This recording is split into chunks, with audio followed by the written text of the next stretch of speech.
Founder Moon.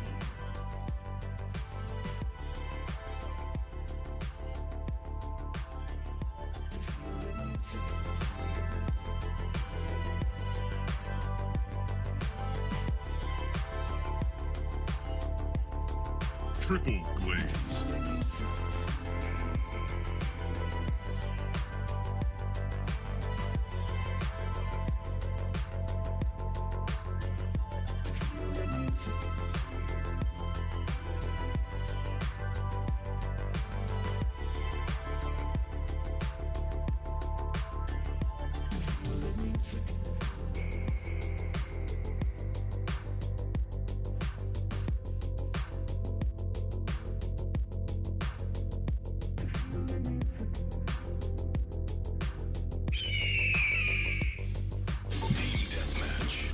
Deathmatch.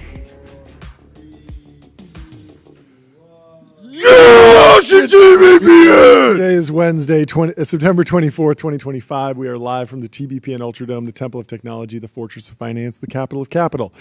The Wall Street Journal has a post because they wrote an article about Peter Thiel's lecture circuit on the Antichrist. They write, Peter Thiel, the billionaire investor in data, AI, defense, and weapons development technologies, wants everyone to think more about the end of the world. And it got me thinking more about capital allocation, honestly. This circuit, we've covered this a little bit. Thiel has been on a lecture series that's now 4 parts up in San Francisco. Tyler, do you know why Peter is doing this? What do you mean? Do you know why he's doing this lecture circuit? You're supposed to say why questions are overdetermined. Oh, that was a layup. That was a layup. As always, why questions are overdetermined. Tyler made this.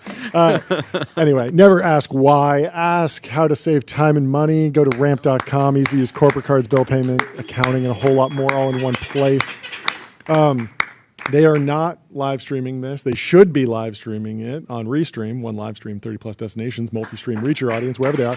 No, it is off the record, and if you go and you get a ticket and you post about it, you get axed. Yeah, somebody summarized the first couple and just immediately got a comment from Miss Stevens who said, you're banned. Yeah, they were running the Blake Masters. They were trying to run back the Blake Masters playbook. So if you're not familiar with the lore here, back in spring of 2012. He was basically kind of making a run at, I want to be the Blake Masters of the Antichrist. Yeah, which is like a wild thing to play out because, so let's give a little history here. Back in he spring wanted his 2012. name in the history books next to the section on the Antichrist. Yeah, exactly, which is very different than what happened last time. Peter gave a set of lectures. It was at Stanford, and it became the backbone of the best-selling book, 0 to 1. The talks were focused on entrepreneurship, but it could be seen as a history lesson or a political treatise or a referendum on American culture. There was a lot that came into that lecture series, and there's a lot of facts in that book, a lot of stories in that book that aren't strictly directly applicable to just building a company, even though the course was literally called How to Start a Startup, CS 183. Yeah. And 0 to 1 kind of turned into the playbook that Founders Fund ran for a long time and still runs and has produced a bunch of alpha. The ideas of being founder friendly, the monopoly thesis, the definite optimist, like these Thielisms became real investment strategies for the following decade and are still holding true today. It was a bit shocking. It was always shocking to me that like the be founder friendly, don't fire founders, like stuck around as durable alpha for as long as it did.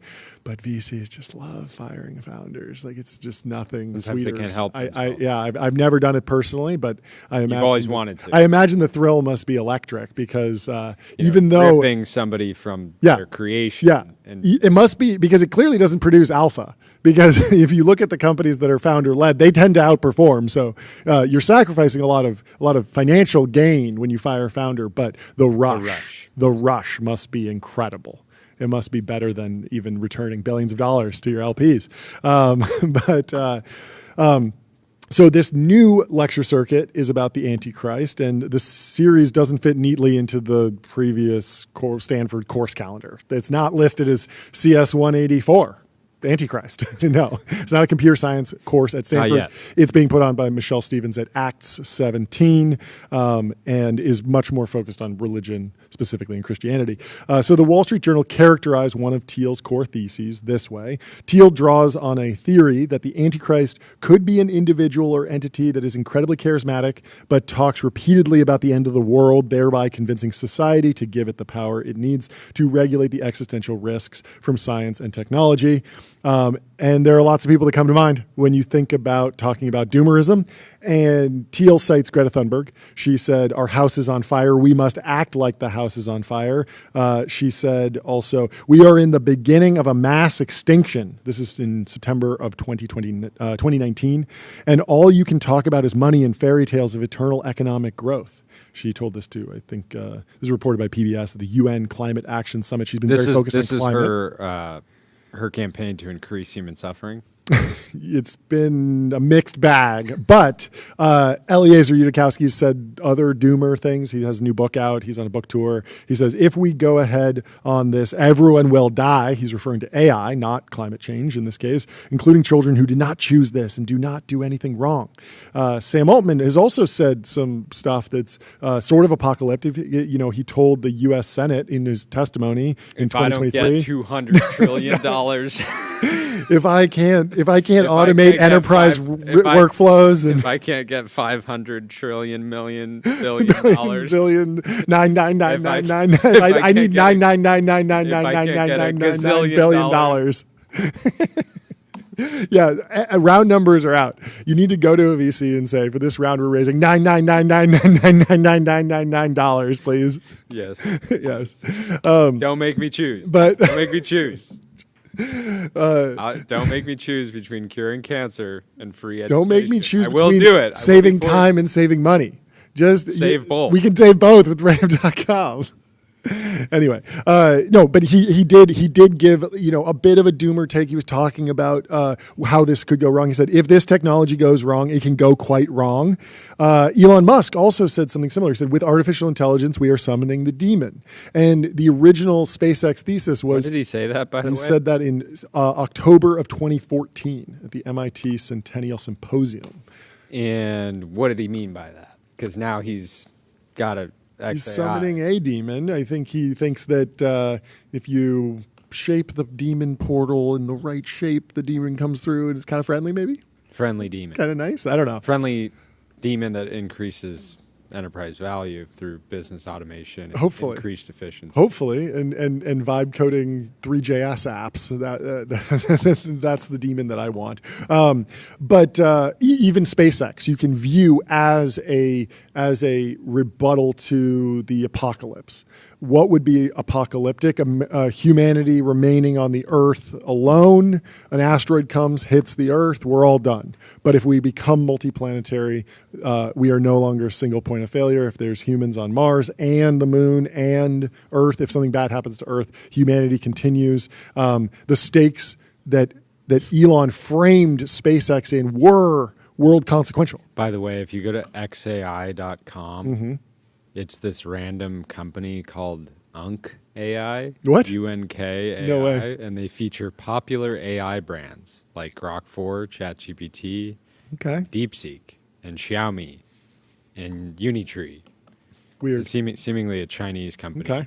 Odd. That's using it to promote a range of products. Yeah. Anyways, very strange. So my question was, there's a lot of focus on if you speak in millenarian terms, if you speak of apocalyptic consequences to not building your technology, you might be the Antichrist. It might be bad. But at the same time, I'm just looking at history here and looking at these folks who have become popular and thought leaders on apocalyptic scenarios, Elon, Sam, Yudikowsky, Greta. If you backed these folks as a basket, you would have done quite well. You're in SpaceX, you're in OpenAI, you've done quite well. And I'm wondering where the line is for using speaking about apocalyptic consequences, to the lack of technology, to the lack of not solving a problem, and then balancing that with delivering something that isn't authoritarian but is actually just a really, really big, ambitious project. So, if you read into, we're summoning the demon, we need to go to Mars because humanity could be wiped out, and Earth is cooked, right? There's one world where it's like that is apocalyptic thinking. There's another which is just like this is a reframing on the classic, like I want to save the world, I want to change the world, we want to make the world a better place. All those terms have kind of fallen out of fashion as a lot of founders just kind of wound up, building, automating manual workflows, right? And so they stopped saying we're going to change the world with a better database. But there's still something, if you're a VC and you want to back a moonshot, and you want to back something that's either going to be $0 or $1 trillion, that where I feel like your ears should perk up. Augustus is a great example of this pitch because everyday people experience rain all the time. Yep. They're not necessarily like droughts or not something super tangible, right? Because you turn the faucet and the water runs regardless of if you're in a drought or not. Obviously, farmers feel this much more intensely, but he's come out and said, we need to be able to control the weather. We need to be able to increase precipitation, and you should fund me so that I can do this, right? Yeah. There's something about these bold missions that rally employees, they rally investors, they rally media attention. You look at like what Augustus is doing is deeply controversial, but he's on podcasts that are so much bigger than what a normal, what is he at, Series A? Like a Series A founder typically is not on multiple million plus subscriber podcasts doing a tour. We talk to a lot going and talking to people that are actively disagree with what he's doing. Totally. Yeah, I mean, we talk to founders all day long who come on and, they raised at $1 billion valuation, or they raised $1 billion. We had 5 Series E companies on Tuesday. Those folks are not getting calls from the biggest media platforms in the world on day one, consistently on a regular basis. And I think it's because of that they're going after more tractable problems. They're going after things that are less controversial, but also there's just something interesting about actually refocusing on tackling those really, really big issues. And so there's something where I feel like the fear of like targeting the Antichrist turns into like, Girardian scapegoat. You got to find someone to blame everything on. I'm worried about how all that shapes up. But I am optimistic about this idea of venture capitalists returning to the super high risk. It's either $0 or $1 trillion. It either is a completely useless company that doesn't get anything done, or they cure cancer, or they build a flying car, or they build the rocket that goes to space. And even if Elon hasn't gotten us to Mars, we're not multiplanetary yet, he's still able to ship Starlink. It's great business. And then also keep everyone still motivated on how cool would it be if they actually got to Mars. That's amazing. OpenAI, it's another 20 years. We need AI to benefit humanity, very oriented around safety, right? This is a nonprofit. This is work that needs to be done that's not going to get funded through the capital markets, and then it turns into an internet software. And so I don't know what your timeline is for SpaceX getting to Mars. It might be 20 years, maybe 30 years, but at least it keeps them focused on, chopping wood and working hard to actually advance the underlying technology that we get a lot of value on through just satellites and stuff. And I think that the same thing could be true for the AI companies where, maybe we don't get the AGI God ASI, super soon, but there's just like a ton of value and you keep working at it because it's delivering value in the short to medium term, but you're able to keep the sites really, really, really high. And that drives just like, that's just what you need to actually marshal all the energy to go back something really huge. Anyway, Tyler, have you been following the Antichrist lecture series vibes at all? What's your take? I read the first set of notes that came out by the person who I think got in trouble. The banned notes. You got to them before they were taken down off the internet. Oh, they were taken down? I believe so. Okay. I couldn't find them. I don't think people were really missing anything because most of that stuff was in other podcasts. Most of it was in the Hoover Institution podcast with Peter Robinson. Yeah. So I mean the vibes are most of the stuff I've seen online were just the protests outside of it, which I thought were pretty funny. Yeah, But it does feel like this is definitely in the early stages of act. He's definitely like working these bits out and figuring out how all the pieces fit together into some sort of narrative or conclusion. But it's interesting, and not many other venture capitalists are talking about it. So at least it's different and fresh. Anyway, Privy, wallet infrastructure for every bank. Privy makes it easy to build on crypto rails, securely spin up white label wallets, sign transactions, and integrate on-chain infrastructure all through one simple API. There we go. We got a little bit of a bear take from Jerry Newman over in Colossus. AI will not make you rich. I feel like AI is already making tons of people rich. I wonder what's going on. Let's read through some of this. So, Kick it off. Jerry writes in Colossus Mag, which you should subscribe to, of course. Fortunes are made by entrepreneurs and investors when revolutionary technologies enable waves of innovative, investable companies. Think of the railroad, the Bessemer process. I don't know what the Bessemer process is. Tyler, what's the Bessemer process? Electric power, the internal combustion engine. That was mass-producing steel Mass-producing from molten pig iron. Were there lots of steel startups at the time, I suppose? Interesting. Each of which, like a stray spark in a fireworks factory, set off decades of follow-on innovation, permeated every part of society, and catapulted a new set of inventions and investors into power, influence, and wealth. Yet some technological innovations, though societally transformative, generate little in the way of new wealth. Instead, they reinforce the status quo. 15 years before the microprocessor, another revolutionary idea, shipping containerization, arrived at a less propitious time when technological advancement was a Red Queen's race and inventors and investors were left no better off for nonstop running. Interesting. I didn't know that about the containerization story. Anyone who invests in the new thing must answer two questions. First, how much value will this innovation create? And second, who will capture it? Information and communication technology was a revolution whose value was captured by startups and led to thousands of newly rich founders, employees, and also investors. called high technology. Yes. High tech. Yes. I'm very excited to see where he takes this because I feel like there are already, thousands of new millionaires in the AI boom just from secondary sales. The prices of starter homes in San Francisco. Yeah, like it's happening. Didn't OpenAI just do a $10 billion tender offer or something? Like there's liquidity flowing. People Not to rich. mention how many individual indie founders are making a lot of money building various AI apps and experiences. Also just people that went long NVIDIA or have been buying, calls on NVIDIA at various times or Leopold Aschenbrenner. Like there's a bunch of people that have figured out different ways to make money. What do you think? I mean, yeah, there's that stat of this was maybe 3 years old or something, but about the NVIDIA employees, and it was 75% of them are worth over $1 million. That's right. I'm sure that's probably 90% now. Yeah. And so I don't know, maybe he has to argue for collapse of everything. We'll see where this goes. Is generative AI more like the former, containerization, or the latter, IT revolution? Will it be the basis of many future industrial fortunes or a net loser for the investment community as a whole with a few zero-sum winners here and there?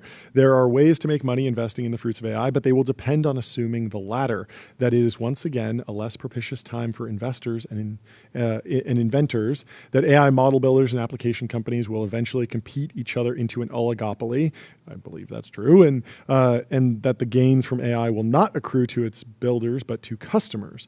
A lot of the money pouring into AI is therefore being invested in the wrong places. And aside from a couple lucky early investors, those who make money will be the ones with the foresight to get out early. What do you think, Jordy? I mean, we gotta. I don't want to just start. Okay. Just dunk it. Keep reading the microprocessor. Yeah. So the but the main thing is in venture, it's really hard to get out early if you're investing with real size. Yes, right? totally. If you're writing a $200 million check, it's not like at the next round you're like, oh, nice, I got a 3x markup. I'm gonna sell 600 million in secondary. You're not.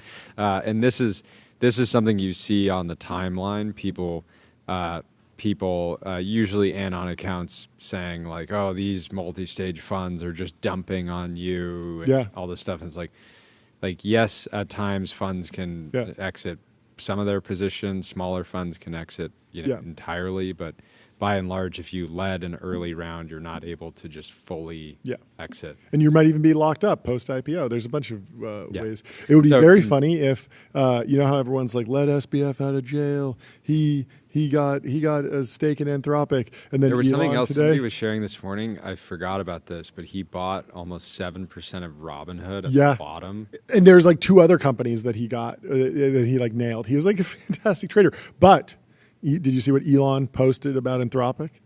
He said winning was never in the set of possible options or possible outcomes. So he's like, did he say that? He said that on X yesterday, I believe. So Elon is a giga bear on Anthropic, saying that Anthropic's a 0. And if Elon's right, then SBF looks bad again. Because he looked bad because he lost all the customer money. Was Elon then he looked great. about SBF? No. Completely unrelated. Completely unrelated. Elon's just trash talking the other labs because he trash talks a bunch of the labs, right? But he was saying that Anthropic's not going to lose. He's not going to win. It's going to be a 0 or whatever. He wasn't exactly saying it was going to be a 0, but he was saying winning was never in the set of possible outcomes. And so it'd be very funny if we round trip on everyone SBF. that preyed on my downfall. Pray harder. Yeah. I think it's kind of a silly. I'll continue. The microprocessor was revolutionary, but the people who invented it at Intel in 1971 did not see it that way. They just wanted to avoid designing desktop calculator chipsets from scratch every time. But outsiders realized they could use the microprocessor to build their own personal computers, and enthusiasts did. Thousands of tinkerers found configurations and uses that Intel never dreamed of. This distributed and permissionless invention kicked off a great surge of development, as the economist Carlota Perez called it, triggered by technology but driven by economic and societal forces. There was no real demand for personal computers in the early 1970s. They were expensive toys, but the experimenters laid the technical groundwork and built a community. Then, around 1975, a step change in the cost of microprocessors made the personal computer market viable. The Intel 8080 had an initial list price of $360, which is $2,300 in today's dollars. MITS could barely turn a profit on its Altair at a bulk price of $75 each, which is $490. Donald Boat would have gotten it done in 1975. He would have gotten it done. He would have been putting Gordon Moore, send me an Intel 8080. You're on notice. He'd just be putting ads in the newspaper. He'd be writing letters to Gordon Moore. Computers. And Bob Noyce, send me an Intel 8080. But when MOS Technology started selling its 6502 for $25, Steve Wozniak could afford to build a prototype Apple. 6502 and the similarly priced Zilog Z80 forced Intel's prices down. The nascent PC community started spawning entrepreneurs, and a score of companies appeared, each with a slightly different product. You couldn't have known in the mid-1970s that the PC would revolutionize everything. While Steve Jobs was telling investors that every household would someday have a personal computer, a wild underestimate, as it turned out, the others questioned the need for personal computers at all. As late as 1979, Apple's ads didn't tell you what a personal computer could do. It asked what you would do with it. The established computer manufacturers had no interest in a product their customers weren't asking for. Nobody needed a computer, and so PCs weren't bought. They were sold. Flashy startups like Apple and Sinclair used hype to get noticed, while companies with footholds in consumer electronics like Atari, Commodore, and Tandy Radio Shack used strong retail connections to put their PCs. Look at this controversial ad that they ran with a naked man, Adam, holding an Apple computer. The original Cluely. Maybe Steve Jobs was onto something with the viral marketing being controversial. Yeah, this is an insane We're ad. looking for the most original use of an Apple since Adam. What in the name of Adam? What in the name of Adam do people do with Apple computers? You tell us in 1,000 words or less. If your story is original and intriguing enough, you could win a 1-week all-expense-paid trip for 2 to Hawaii. Giveaways. Let's go. This is wild. What insane Apple lore. Steve Jobs is really on one. The logo too with the Apple the stripes. Stripe. Oh, so good. So the market grew slowly at first, accelerating only as experiments led to practical applications like the spreadsheet. Let's give it up for the spreadsheet. One of the best inventions of all time. Hit that horn. As use grow, observation of use caused a reduction in uncertainty, leading to more adoption in a self-reinforcing cycle. This kind of gathering momentum takes time in every technological wave. It took almost 30 years for electricity to reach half of American households, for example, and it took about the same amount of time for personal computers. When a technological revolution changes everything, it takes a huge amount of innovation, investment, storytelling, time, and plain old work. It also sucks up all the money and talent available. Like Kuhn's paradigms in science, any technology not part of the wave's techno-economic paradigm will seem like a sideshow. Well, let me tell you about Cognition. They're the makers of Devin. Devin is the AI software engineer. Crush your backlog with personal AI engineering team at your fingertips in your Slack. Let's continue. The nascent growth of PCs attracted investors, venture capitalists, who started making risky bets on new companies. This development incentivized more inventors, entrepreneurs, and researchers. You don't hear enough about inventors anymore. Everyone wants to be a founder. No one wants to be an inventor. I want to show up. I want to meet some folks who just are like, yeah, I'm just working on an invention. What about Riley Walz, who's joining the show later today? He's kind of inventor-coded. I think he's an inventor. You called him a rascal, something like that. Internet rascal. Internet rascal, which is, I think, fantastic. But I think of him as an inventor. Which in turn, and all of this drew more speculative capital. Companies like IBM, the computing behemoth before the PC, saw poor relative performance. They didn't believe the PC could survive long enough to become capable in their market and didn't care about new small markets that wanted a cheaper solution. Retroactively, we give the PC pioneers the power of profits. Wow, that's a lot of alliteration, rather than visionaries. But at the time, nobody outside a small group of early adopters paid any attention. Established media, like the New York Times, didn't take the PC seriously until after IBM's was introduced in August of 1981. In the entire year of 1976, when Apple Computer was founded, the NYT mentioned PCs only 4 times. Crazy. Apparently, only the crazy ones, the misfits, the rebels, and the troublemakers were paying attention. This is total mentions of personal computers in the New York Times over time, and exponential growth from 1979 to 1984. Crazy that it actually peaked in 94. 84? Started. Sorry, 84. It peaks in 84. Sorry, and then it was dropping throughout the 80s. Well, it's old news. You know? It's over. Yeah, it's over. Everyone has a PC. I mean, how many articles are there about like social media today, this year, or like smartphones? Like there just aren't as many as there were during the boom. Right? That's the nature of these things. Still, the full New York Times. Yeah, but I mean, there's just so many times when you can just it just melts into the background of the story. But it's a good point. It's the element of surprise that should strike us most forcefully when we compare the early days of the computer revolution to today. No one took note of personal computers in the 1970s. In 2025, AI is all we seem to talk about. Big companies hate surprises. You want to continue here? Big companies hate surprises. That's why uncertainty makes a perfect moat for startups. Apple would never have survived IBM entering the market in 1979 and only lived to compete another day after raising $100 million in its 1980 IPO. It was the only remaining competitor after the IBM-induced winnowing. IBM and Apple, they're the only 2 survivors. All these other companies, the Altair, the Amiga, the Atari ST, all fell off, but the Mac and the IBM PC ripped onward. Business machines. You'd love to see it. As the tech took hold and started to show promise, innovations in software, memory, and peripherals like floppy disk drives and modems joined it. They reinforced one another with each advance, putting pressure on the technologies adjacent to it. When any part of the system held back the other parts, investors rushed to fund that sector. As increases in PC memory allowed more complicated software, there became a need for more external storage, which caused VC Dave Market to invest in disk drive manufacturer Seagate in 1980.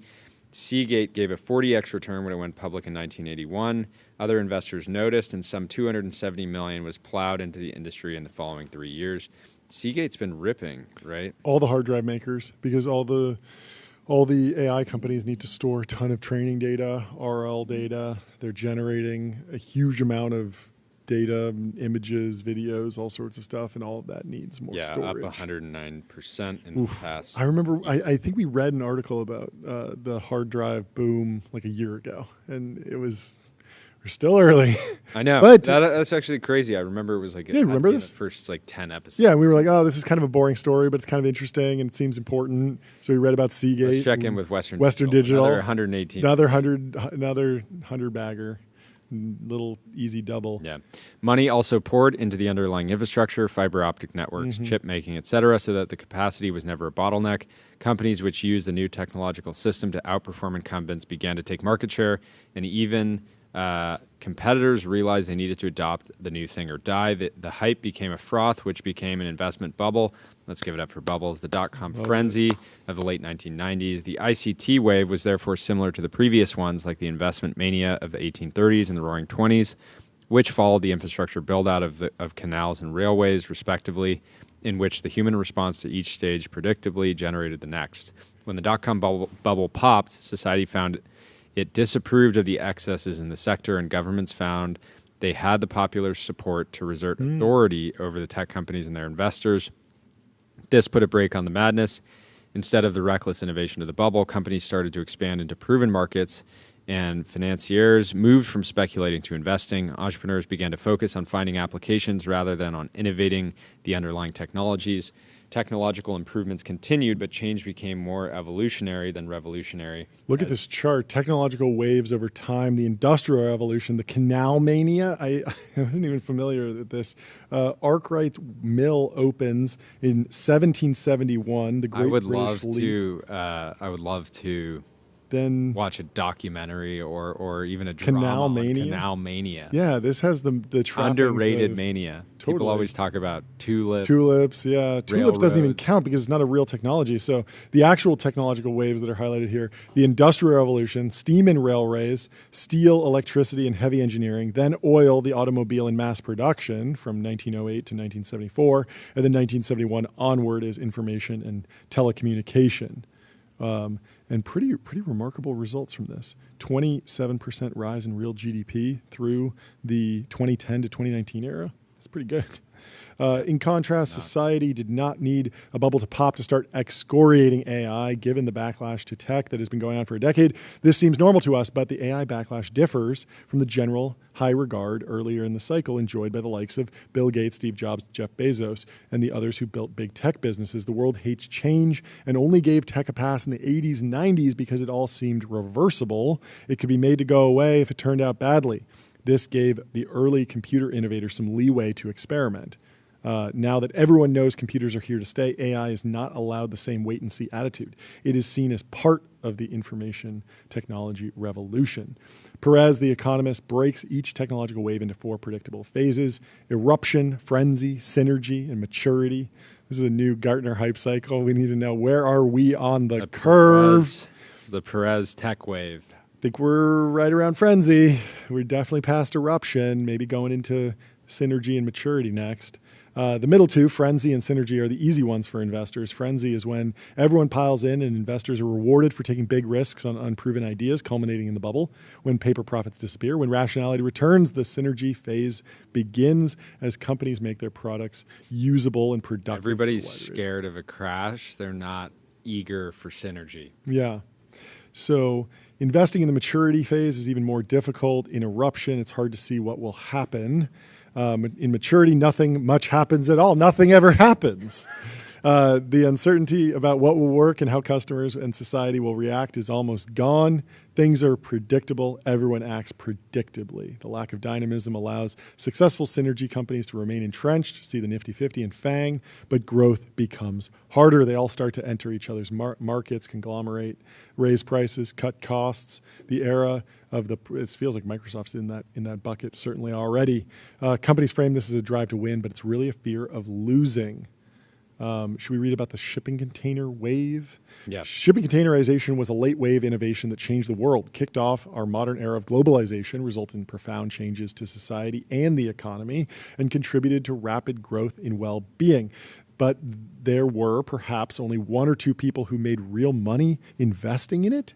That is insane to hear, if that's true. Yeah, and keywords here, investing specifically in that technology versus benefiting from it broadly. Yeah. Right? Because if you were in any type of business that required shipping and receiving goods from all over the world, you benefited directly from the technological change, even if you weren't like investing in companies that were functionally creating it. Yeah, I would certainly agree. So they mark the containerization wave starting. The year is 1956. It was late in the previous wave, but that year, the company soon to be known as Sealand revolutionized freight shipping with the launch of the first container ship, the Ideal X, or the Ideal 10.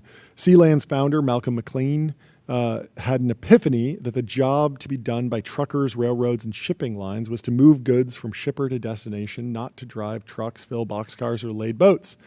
Sealand allowed freight to transfer seamlessly from one mode to another, saving time, making shipping more predictable, and cutting costs, both the costs of loading, unloading, and reloading, and the cost of... So prior to this, you would just have like a wooden crate that would just get thrown on a ship. Yeah. And then you'd... So you have to stack it, unstack it, figure out how... You have to do a puzzle every single time. You want to load and unload. Tetris, yeah. And now it's just stacking blocks. Jenga instead of Tetris. Much easier to play Jenga, supposedly. The benefits of containerization, if it could be made to happen, were obvious. Everyone could see the efficiencies, and customers don't care how something gets to when they can... where they can buy it, as long as it does. But longshoremen would lose work. Politicians would lose the votes of those who lost work. Port authorities would lose the support of their politicians. Federal regulators would be blamed for adverse consequences. Railroads might lose freight to shipping lines. Shipping lines might lose freight to new shipping lines. And it would all cost a mint. Most thought McLean would never be able to make it work. But he squeezed through the cracks of the opposition he faced. He bought and retrofitted war surplus ships, lowering costs. He went after the coastal shipping trade, a dying business in the age of new interstates. To avoid competition, he set up shop in Newark, New Jersey, rather than the shipping hub of Hell's Kitchen in Manhattan, to get buy-in from the Port Authority and avoid Manhattan congestion. And he made a deal with the New York Longshoremen's Union, which was only possible because he was a small player whom they figured was not a threat. What's interesting is that, I think it's like the direct investment might be very concentrated, but when I think about the rise of the 60s, the 70s, the 80s, like globalization, I'm thinking of Nike. And I'm thinking of companies that were built on the back of globalization, even the iPhone, Apple. Like these companies exist in part and are beneficiaries of containerization. And so it's not a direct investment in the fundamental technology, but it is enabled by it. Yeah. You don't think so? Yeah, we'll have to get through the article, but it's already feels like it's somewhat clickbait. Not clickbait, but to say like no one's going to make money on AI or you're not going to make money on AI. Yes.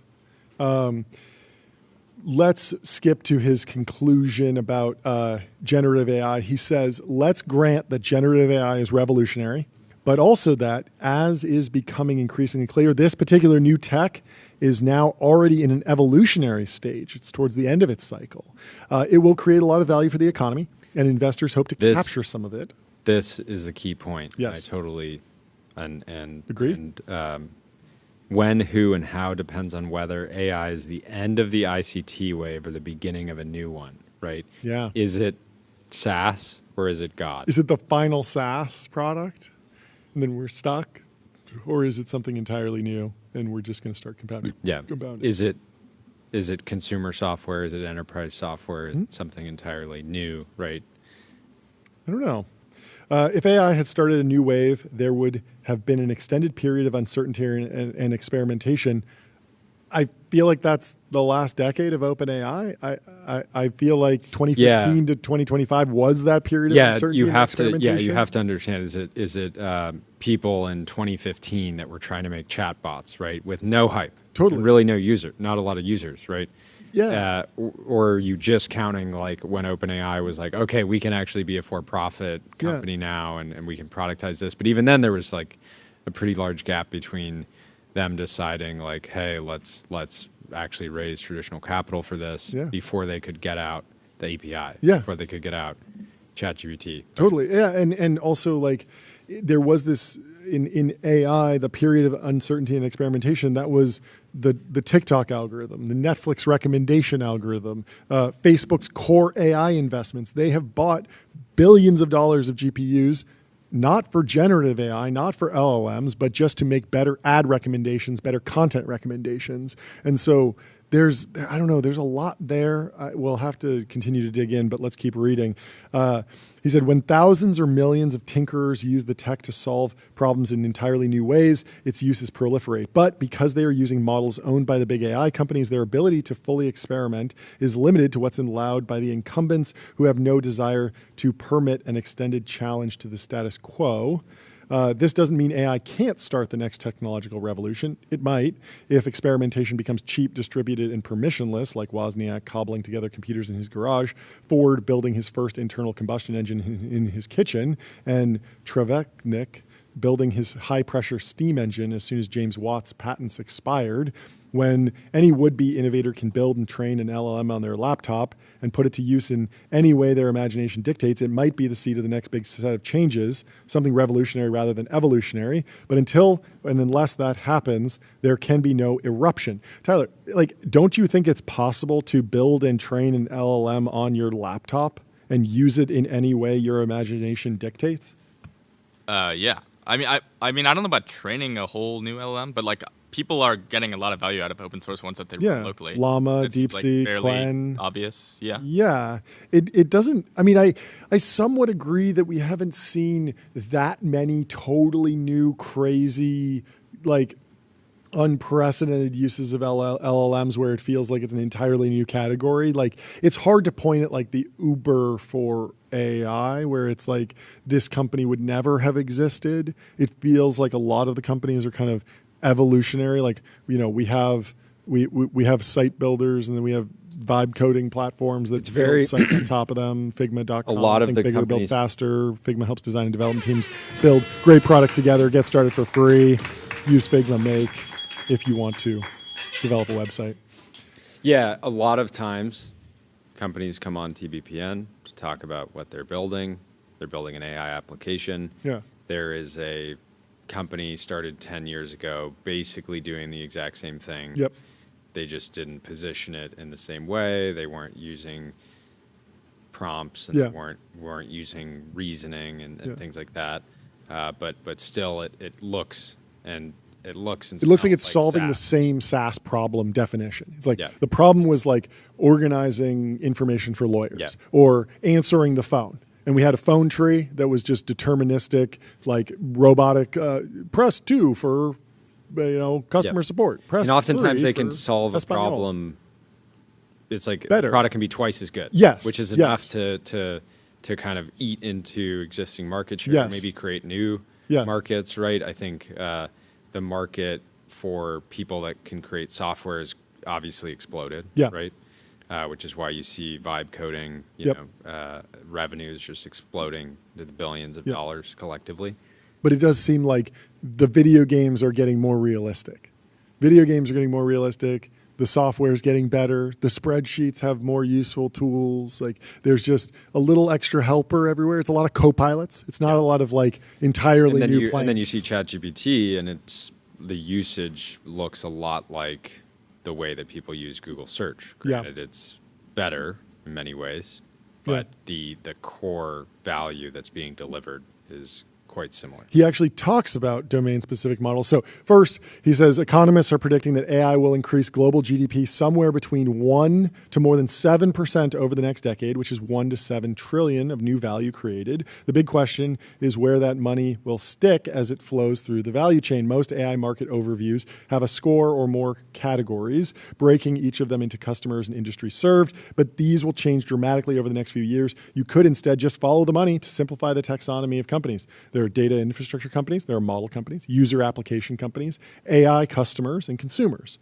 But what the history of containerization suggests, if you aren't already an investor in a model company, you shouldn't bother. Sam Altman and a few other early movers may make a fortune, as McLean and Ludwig did, but the huge cost of building and running a model coupled with the intense competition means there will, in the end, be only a few companies, each funded and owned by the largest tech companies. If you're already an investor, congratulations, there will be consolidation, so you might get an exit. Domain-specific models like Cursor and Harvey will be part of the consolidation. These are probably the most valuable models, but fine-tuning is relatively cheap, and there are big economies of scope. On the other hand, just as Google had to buy Invite Media in 2010 to figure out how to sell to ad agencies, domain-specific model companies that have earned the trust of their customers will be prime acquisition targets. That sounds like another group of people that will be making money. Like when you say like only OpenAI investors will make money, it's like, well, there are like 7,000 people on that cap table in one way or another. Like all the investors, all the LPs and the funds that are investors, all the employees, all the people that got in through SPVs. Like it's not just two people. I feel like it's a lot of people that are in the big winners. Like even if there's just a few power law winners. There's other, another way to look into this is like if you're investing in a Series A at a $300 million valuation. Yeah.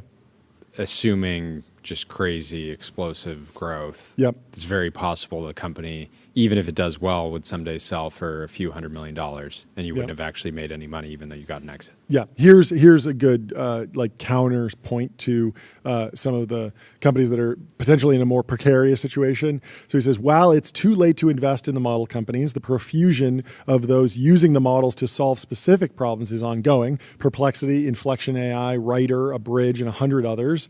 But if any of these become very valuable, the model companies will take their earnings either through discriminatory pricing or vertical integration, launch their own competitors. Success, in other words, will mean defeat, always a bad thesis.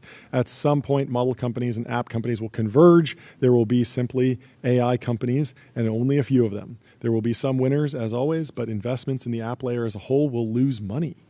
The same caveat applies, however. If an app company can build a customer base or an amazing team, it might be acquired. But these companies aren't really technology companies at all. They're building a market on spec and have to be priced as such. A further caveat is that there will be investors who make a killing arbitraging FOMO panicked acquirers willing to massively overpay. But this isn't really investing, he says. And so, it's another group of people that will get rich, but it's maybe not a durable source of alpha, which is an interesting thought. Where else? Let's keep going. This is a very long article. You should go read the full thing. So let's close this out by reading his conclusion. And of course, if you want to read the full piece, you can head over to Colossus Mag. There is nothing better than the beginning of a new wave, when the opportunities to envision, invent, and build world-changing companies leads to money, fame, and glory. But there is nothing more dangerous for investors and entrepreneurs than wishful thinking. The lesson learned from investing in tech over the last 50 years are not the right ones to apply now. The way to invest in AI is to think through the implications of knowledge workers becoming more efficient, to imagine what markets this efficiency unlocks, and to invest in those. For decades, the way to make money was to bet on what the new thing was. Now you have to bet on the opportunities it opens up. So Jerry Newman, he's a retired venture investor. Totally agree with this conclusion, right? Like yes. I think if you come in with a $200 million venture fund right now and are just investing at crazy multiples pre-revenue, investing in new foundation model labs, you're going to have a really tough time. But that doesn't mean, and I don't know. I think saying like the app layer as a whole will lose money. At least when you look at private markets, right? The whole point is that a lot of the companies can go to zero and like a handful of them will create enormous value, and that's okay, right? So not that bearish, but I do think it's not a, at this stage in the market, spraying and praying is going to lead to some bad outcomes. Yeah. Really understanding the opportunities, really understanding that, hey, maybe this is, a lot of the winners here are going to look more like traditional software. Yeah. And that's okay, but it just means you have to be, I think the company we had on yesterday, Filevine, is a good example of this. Started as enterprise software for law firms. Yep. Already has a ton of clients. Now, they have 100,000 lawyers actively using the product every day, in a really good position to vend in a variety of different models. Yeah. And they will, depending on how they execute, prove to be a big challenge for new AI native companies that will have to decide, do we want to be sort of a ancillary product, or do we want to own the workflows? And if we want to own the workflows, we have to rebuild all these different products that help a firm run, Yep. and do that with maybe a 10 years behind other players in the category. Yeah, I mean, venture's always been the game of pick the winner in the category, but it feels like it's more important than ever to actually define the category, because and understand, is this particular category going to have one winner or three winners or two winners? Is it going to wind up being a duopoly or a oligopoly? I'm excited to talk to Bret Taylor about this. He's building, he's the 800-pound gorilla in AI for customer engagement experience, right? But it's a category that has an active capital war going on. You have heavily funded new players like Sierra and Decagon. You have the Intercoms of the world that Our are partner, taking Fin.ai, the #1 AI agent for customer service. We're going to ask Bret Taylor about his performance benchmarks, his competitive bake-offs, his ranking on G2, because we are obviously supporters of Fin, but interested in following the fight, and I am very interested in how oligopolistic will that particular market be. There are certain markets that have just kind of run away. It certainly feels like just in terms of knowledge retrieval, we could be looking at a monopoly with OpenAI and ChatGPT or a duopoly with Gemini, but it doesn't seem like there's going to be 10 search engines and 10 default chat apps that people are going to. It's certainly not going to be 10 deep research APIs. Exactly. Right. Yeah. It feels like there's going to be one or two that kind of compound and people get comfortable with and they stick with. Yeah. Well, in other news, Emmett says, I'm excited to share Rora Water is the official partner of Huberman Lab for water.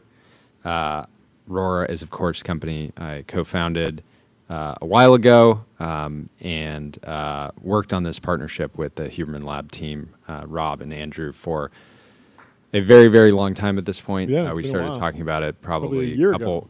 Started talking about it maybe a couple years ago. Yeah. Actually got them product over about a year ago.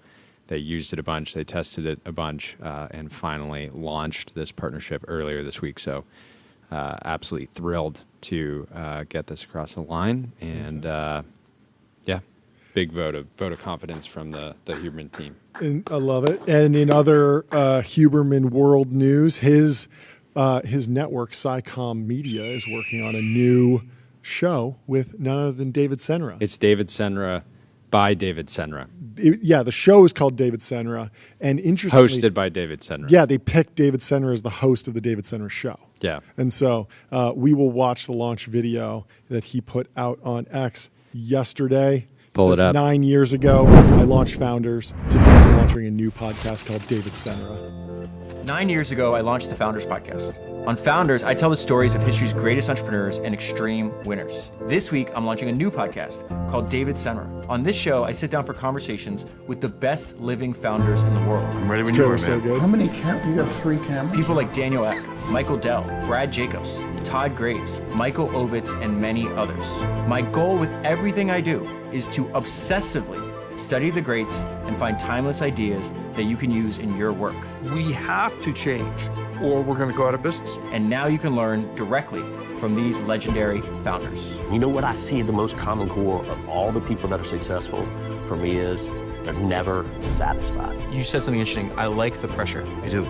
Thrive on it. Founders will still come out every week, and this new show will now have episodes dropping every other Sunday on all platforms like Spotify, Apple Podcasts, YouTube, X, and everywhere else that you find your podcasts. There are parts of me that still live in the valley. When did you know you were good? I don't know that I'm good. I know I'm different. And I'm out there for this chicken finger dream. Failure's not an option. Chicken finger Nothing dream. was going to stop me from doing it. It's binary. We need a wall that we can Success set up here and run through. Or death. It's great. Dan in the chat says the market is not ripping. What are the white suits for today? Bitcoin is up 1.5%. It's a bright spot. It's a bull market in Podcasting. the lack of volatility. If you were short volatility, you've done very well today, right? because it's not a volatile market? There's always a bull No, market. I mean it's a little rough out there. It's just a fun day to put on a white suit. We just feel like we were feeling some optimism. We're having fun. We just had some good energy in the studio this morning. We wanted to. We thought maybe if we put on the white suits, the market. Yeah, we would be able to materialize a bull market. Let's make it happen. We're trying to send it. Anyway, before our next guest hops on, let me tell you about Vanta. Automate compliance, manage risk, improve trust continuously. Vanta's trust management platform takes the manual work out of your security and compliance process and replaces it with continuous automation, whether you're pursuing your first framework or managing a complex program. Did you see this post from Thiel? He said, interesting, we might see in New York Stock Exchange IPO where the underlying asset is a bunch of paintings. Whoa. Billionaire Thomas Kaplan is exploring taking his Leiden collection, 17 Rembrandts, a Vermeer, etc. worth 1.5 to 3 billion public. This is the next generation of the digital asset treasury, the DATs. You have the physical asset treasury, the PATs, and these will be you'll be able to invest in art. There's been a couple companies that allowed retail to invest in art. There was an art platform for a while that was doing that.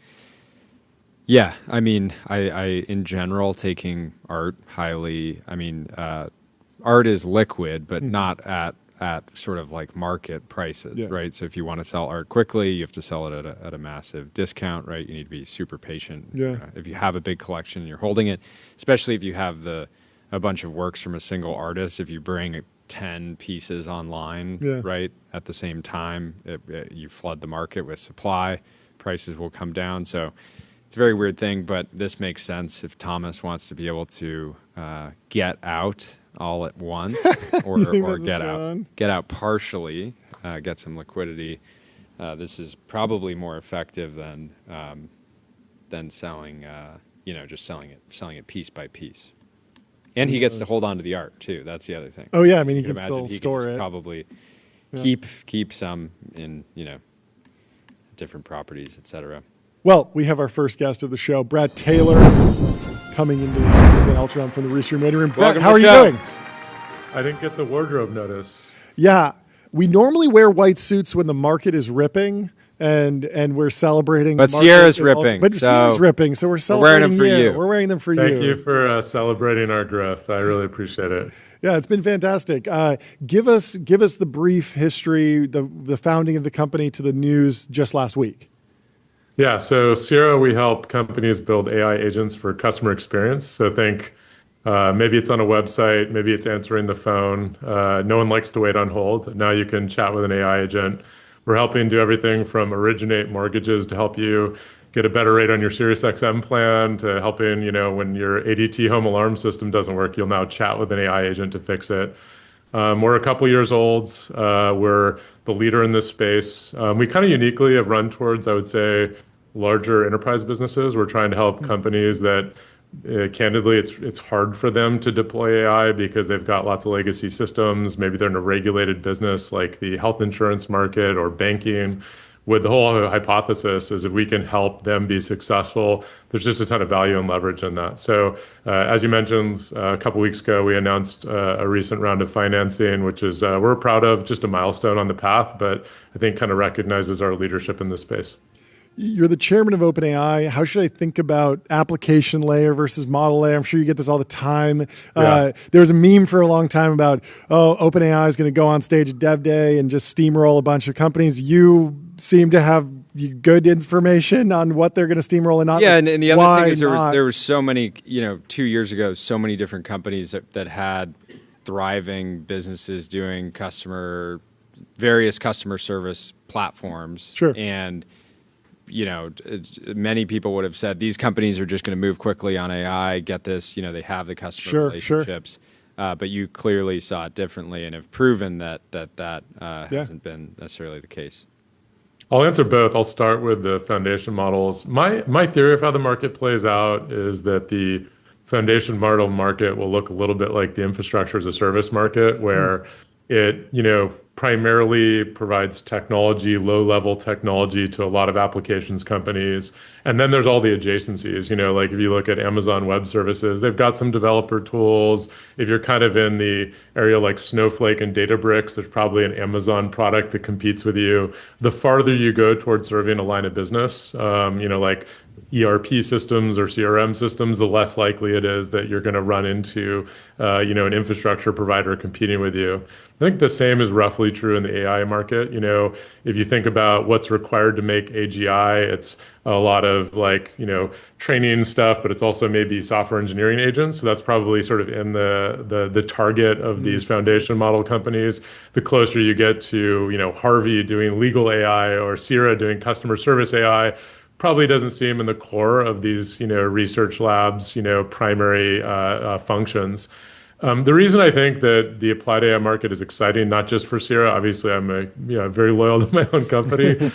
I don't think most companies want to buy a bag of floating point numbers and then figure out what to do with it. They want to buy a solution to their problem. And if they can, turn on Sierra and it will answer the phone and bring down their customer service costs by 50% overnight, they're going to do that, not try to, take these models and try to do it from scratch. If they can buy Harvey and get an antitrust review for 1/10 the cost, they're going to do that. And I think, I was talking to Toby Luki at Shopify one time, and he was joking how many people come up to him and me and like, aren't you just a database in the cloud? And you're like, yeah, I guess so. But there's a lot more to it. And it turns out these workflows are valuable. So I'm really banking in our company that there's a lot of value in these agents. But going to the second question on the incumbent software providers in this space, it's very hard to disrupt your own business model. If you're licensing customer service software per seat, and you have to make an AI agent that will actually cannibalize your own business to realize the value of this new technology, that's not just a technology problem, right? That's a business model transition. And the history of technology is littered with companies that saw the slow motion car wreck of their business model being hurt by a technology trend and not really being able to respond to it fast enough. And I have so much respect for people like Satya who navigated those transitions, but candidly, there's a lot more companies in history that didn't navigate transitions like that. And I think that's candidly just a simple reason why it's hard for a lot of the incumbent companies to respond to this new technology trend.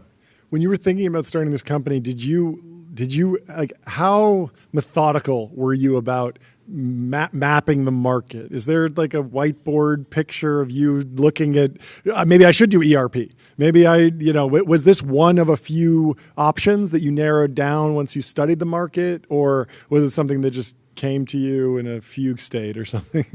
Yeah, it's such an interesting you said that. We actually did call up some, potential customers. We started those conversations just saying, hey, if you could put us on one problem, what would it be? And by the end, we had a pretty clear picture of the available markets. I don't think any of it was particularly surprising in some ways. It's like software engineering, customer service, content marketing, all these things that come up when you think about if you have a technology that can see and understand text and voice, that can reason, what are the direct applications? But kind of the thing that we're most excited about is not where we are today, but where it might head. And our whole theory is that your AI agent will end up more important than your website or your mobile app in the future. And as a consequence, we think the addressable opportunity here isn't just customer service, which is really compelling and interesting, but saying, how can you actually drive more sales? How can you actually create a personalized concierge for your brand? I mean, just to give the math of it, if you actually have a phone call with a human being, it probably will cost on the order of $20 at least. And it really depends whether it's onshore or offshore. If you think about running a large-scale consumer brand with an ARPU of $20, how do you afford that? And you can't. And as a consequence, it's almost impossible to talk to most consumer brands. You bring down that cost to 20 cents or even 2 cents over time.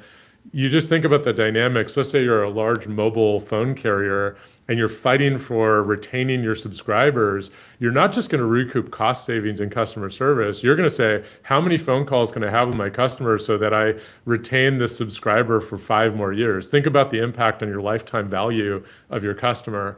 So what's exciting about this, like so many new technologies, is like the first order effect is obvious, which is saying, hey, let's reduce the cost of customer service by 50%.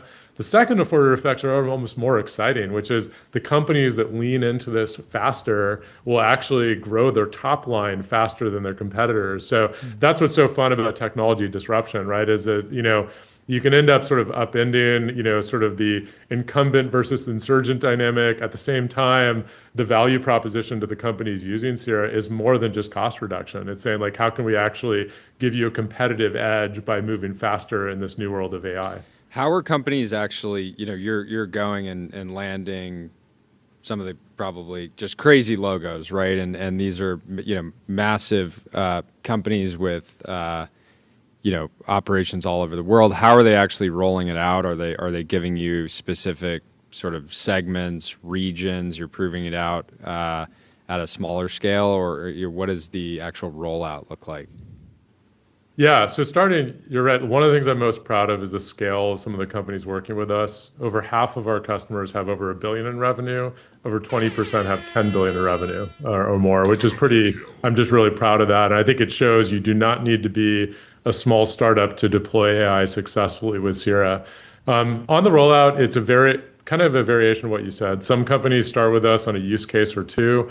We're going live with one of the largest healthcare companies in the world and actually replacing their IVR system, and it was just in a handful of months to do that. So, I think it's really up to the customer how assertively or aggressively they want to roll out these new technologies. And the thing that I've been most pleasantly surprised is some of the largest, more well-regulated companies in the world actually want to move faster.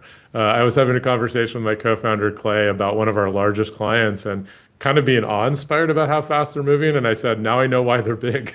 Now I know why they're successful, because they're moving faster than some of their smaller competitors that we also work with. And you really learn to respect the, intentionality, assertiveness of a lot of these like really well-run companies. What's the sales process for a huge company like that? Is that like you meet the CEO at a fancy conference and start pitching? Or, it feels like an advantage of like having a career like yours and the Rolodex that that's sort of like the unfair advantage here. Yeah, in many ways, Sierra, doing what you guys have done in 2 years is incredibly impressive, yet at the same time, it's what I would expect out of the team, right? We see this with Palantir and Carp, he's just so fun to talk to. He's in all these interesting places, and it's like, I could imagine that some big Fortune 500 company just wants to hang out with Carp and talk to him, and then they do a deal together. Is that how it works? Well, it's funny when you said, this is what I expected. This is why it's hard to start multiple companies. Like, yeah, of course it's going to be successful. Have you ever started a fucking company? It's hard, and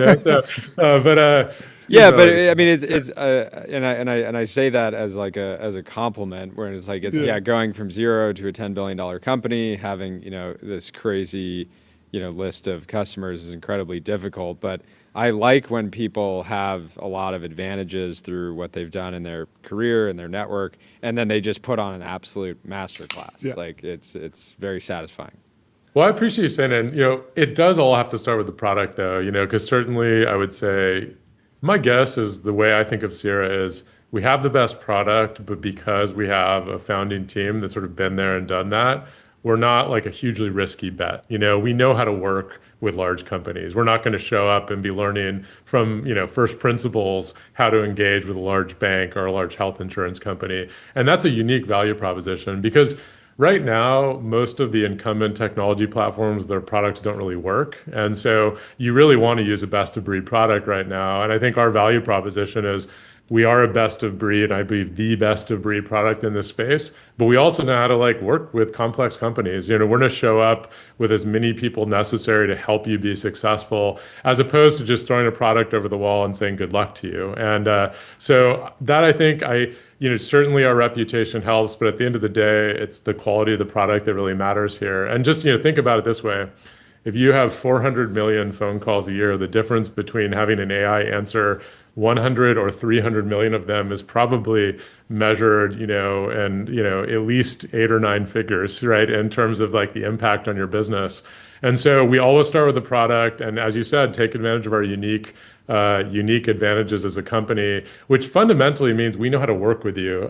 It's sort of interesting, it just turns out that, there's lots of different stakeholders between a business team, a technology team, a compliance, understanding just the constraints that a company is dealing with. We just try to show up with a ton of empathy and, show up recognizing this isn't just a technology problem. It's sort of kind of bureaucratic word, but it's a change management problem. How do you get from point A to point B when your auditor and your regulator is scrutinizing everything you do? Well, we understand that. Like, we're going to help you with that problem, not just the technology problem.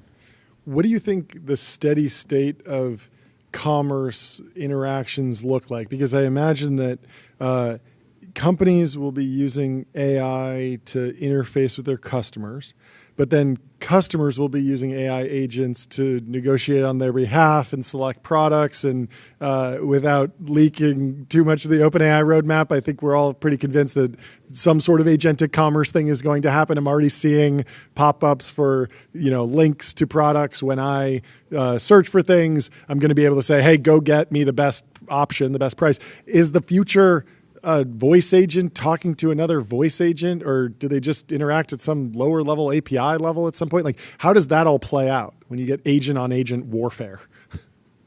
I think you're right about your intuition, but it's also, as you were sort of alluding to, the future's not perfectly clear, even for people in the middle of it like me. But I think in general, I think a lot of intent has already gone from search towards ChatGPT, especially for the more considered the purchase is, the more you're likely to use something like AI. When I was traveling this past summer, I used ChatGPT to plan the entire trip. If you think about something serious like purchasing a home, or I've talked to so many friends who are using ChatGPT to figure out how's the school district in this area, what neighborhoods are good, And you think about that just from a commercial standpoint, that is extremely qualified intent at the very top of the funnel, and so much research is already being done there. But as you alluded to, the thing that's not happening is you're not kicking off your agent to go fulfill that transaction. It sort of stands to reason to me that that will likely happen at some point. And then the question is, for a lot of our customers who are sort of on the other end of that, is how do you want to show up in that new world? How do you ensure that your goods and services show up in the right way? When you're engaging with an agent, how much do you want to directly engage with consumers? How much will you be able to directly engage with consumers? I don't know all the answers, but step one is make an agent. Step one is make an agent so that whatever inter-agent protocols emerge, you can be present and do business in that new world. And that's one of the main value propositions Sierra provides its customers, is like, we don't know exactly where the world's going to go, but a prerequisite is to technically be able to interoperate in that new world. And I think it's going to impact different industries differently. Sorry, go ahead. Do you think the form will generally die? Where there's certain businesses out there that basically sell product. Let's say like a company that makes aircraft, right? If you go to their website, you're not just like browsing inventory and checking out. It's like you add to cart. Yeah, you're not adding to cart. Tesla likes to do add to cart buttons on many companies out there. Let's say somebody contact sales aviation enthusiast wants to buy a small plane. They've got a contact sales, and then like the second you get to the form, so many leads just die at the form. And something I've been doing with LLMs is just talking to them about like the pricing of different products, because I don't want to go to the form and like get a sales rep to call me. I don't want to be waiting. I don't want to just get a call back at a random time. I don't really want to go through but I want to kind of understand. And so it feels like the form is something that fundamentally could just potentially go away. And it's, you go to a website, you talk with an agent, maybe you give them your information because you do want to hear more, you do want to talk to somebody at some point, but feels like that could be going away. I agree. I mean, if you just think about qualifying a lead, which is basically what those forms are, why not ask follow-up questions? Why not collect enough information so that when that great salesperson does follow up, 80% of the work is done, and it's just the human touch part of it. Agents are already doing outbound sales, debt collections for credit cards, processing payroll for small businesses.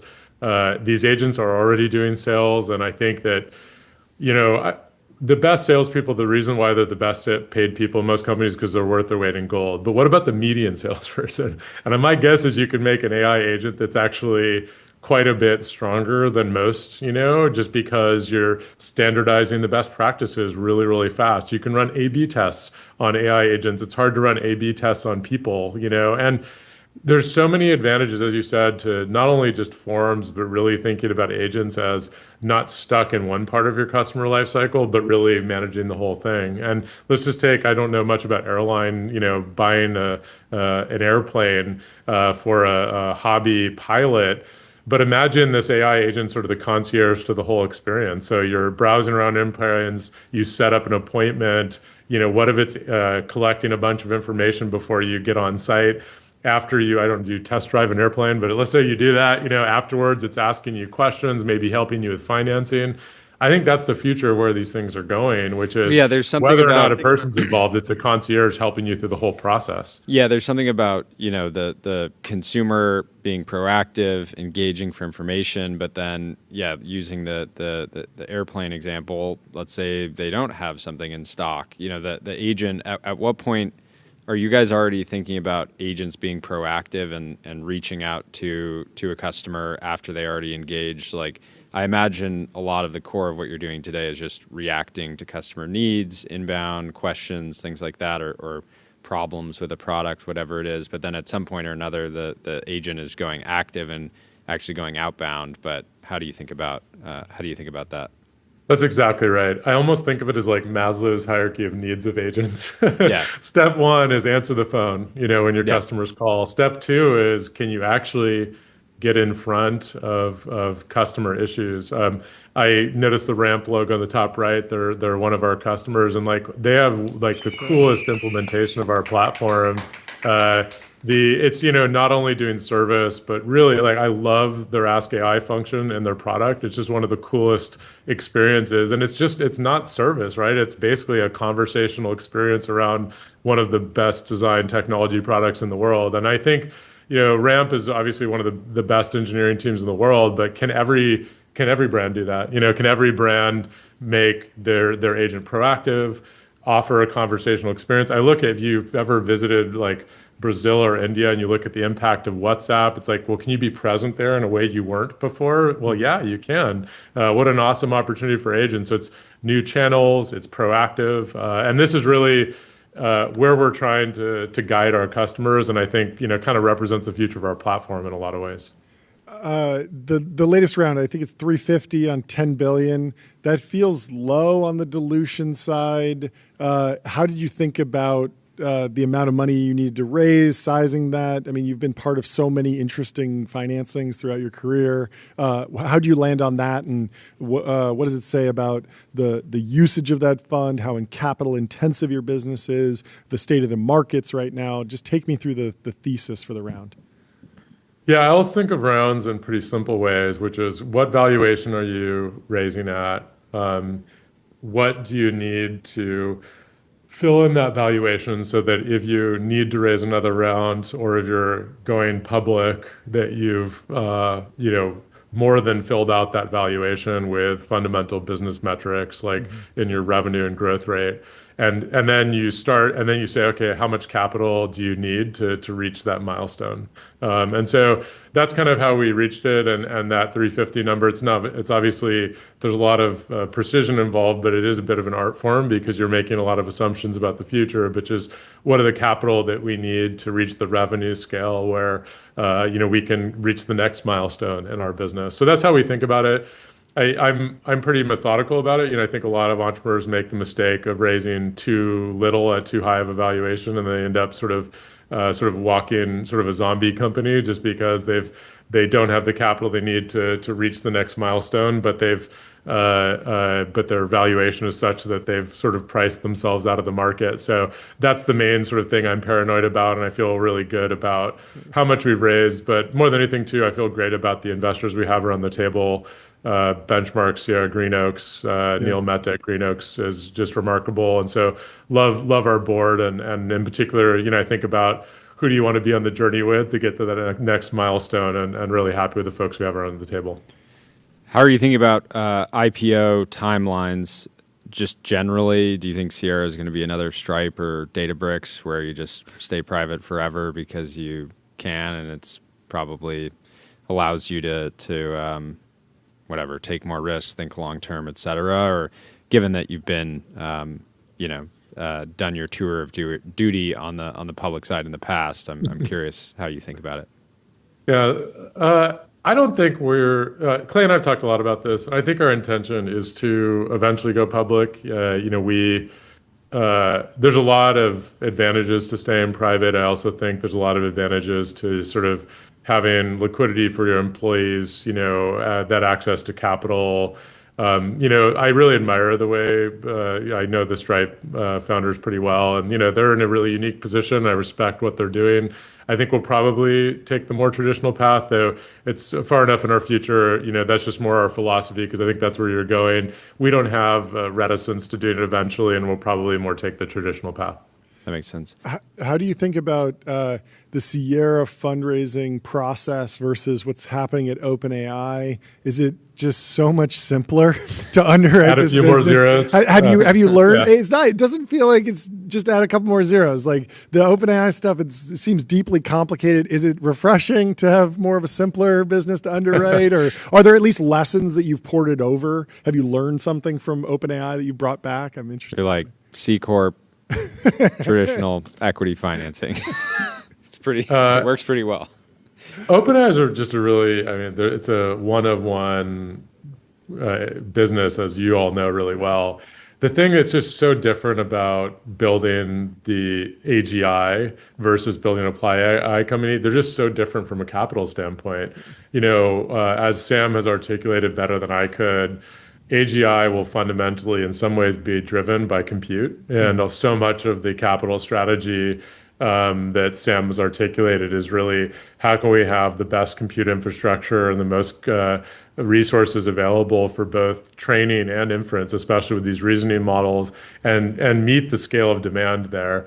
And when you have something that capital intensive, it just changes your approach to fundraising, partnerships, and I really admire, what the management team of OpenAI has sort of orchestrated there, just because I think it's the company that is best positioned to essentially build the best computer, the largest computer in the world, and have the best research team, which I think if you're saying what are the ingredients to winning in that market, I think they've checked both those boxes.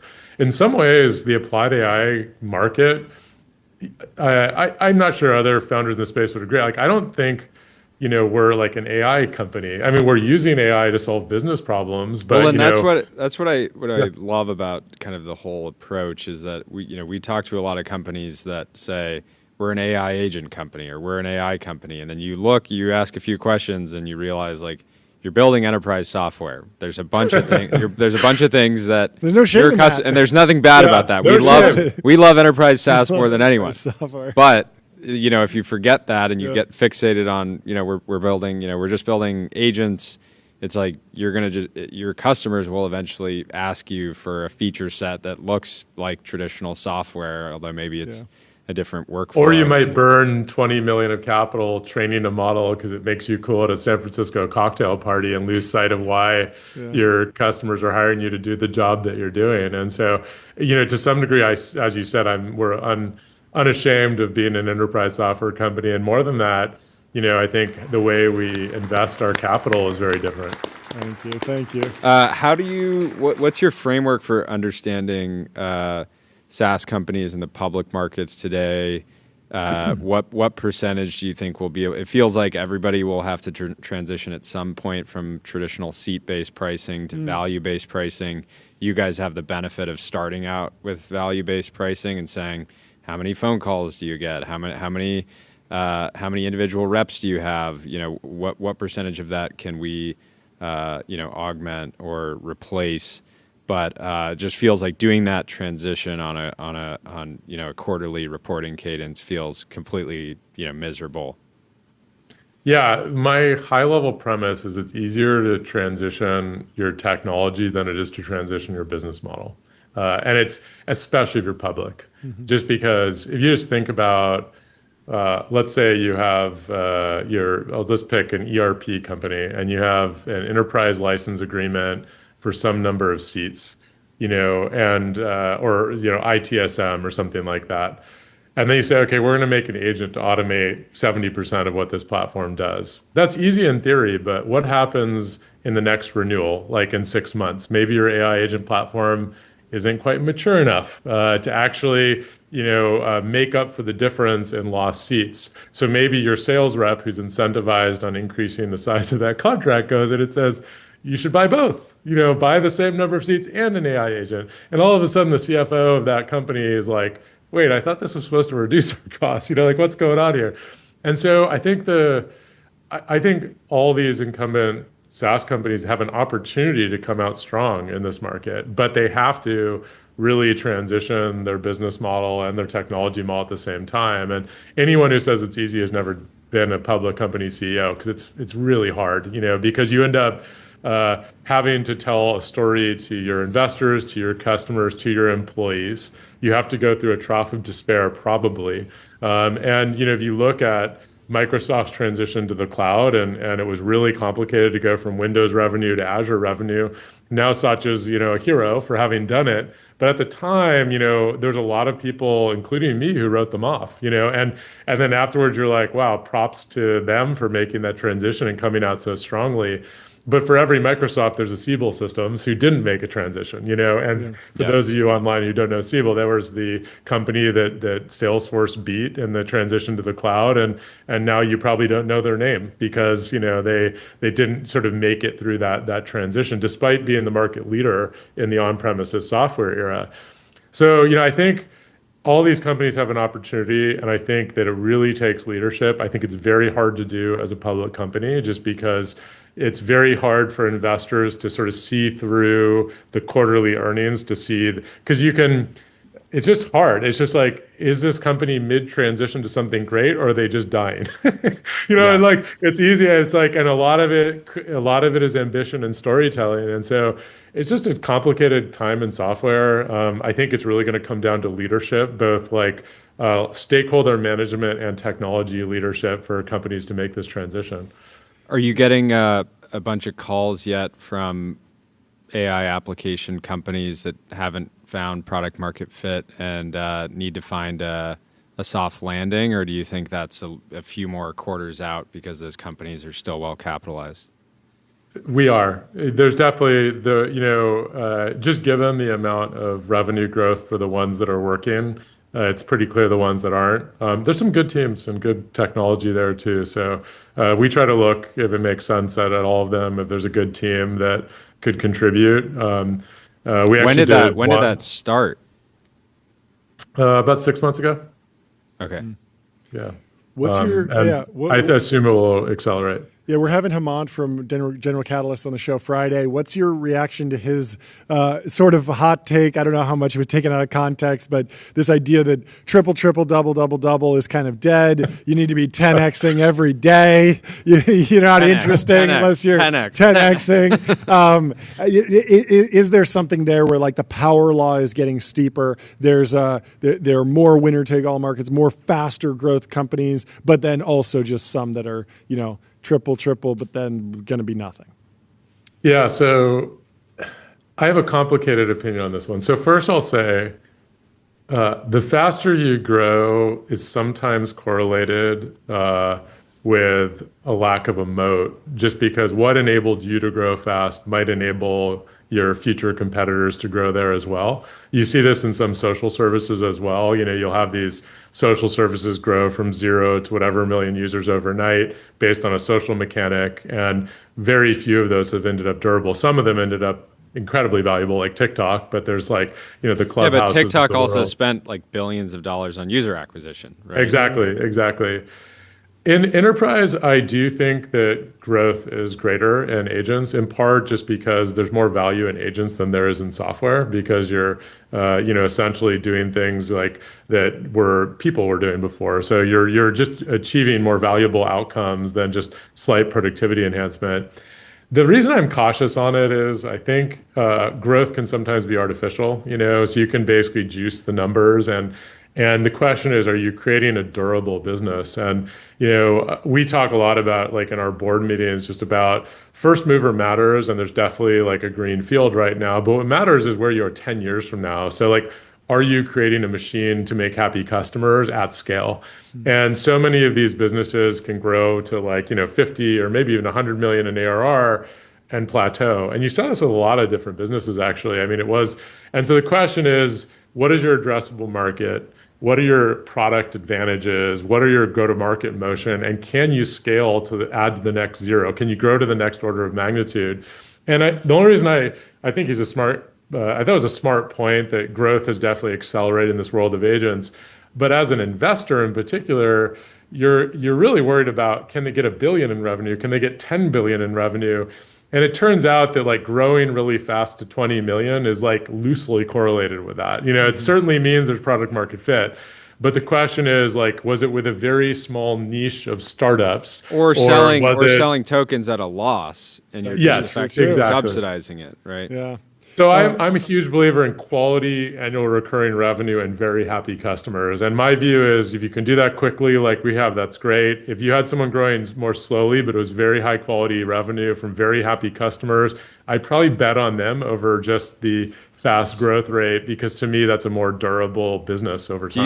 Do you think just raw execution can be a moat? Because some of those things you were saying earlier, it's not like you guys have access to different LLMs that someone else in your category might not, but it's just this kind of like know-how of selling into the enterprise and being able to do that at, you know, just with pure excellence that feels like it's separated you guys from. I'll say I think it's all the above. You want the best technology, best product, best go to market. But I think right now, because the technology is changing so fast, execution compounds over time. You know, so if you had a great product today, but you weren't executing well, you will not have the best product a year from now. So that's where I think execution is maybe the main thing we focus on, because it's basically the pace of innovation in your product and the pace of reaching and making new customers successful. And we want to have the best pace, because I think what we want, if I come on this show a year from now, I want to be farther ahead of our competitors than we are now. And that is all a function of execution.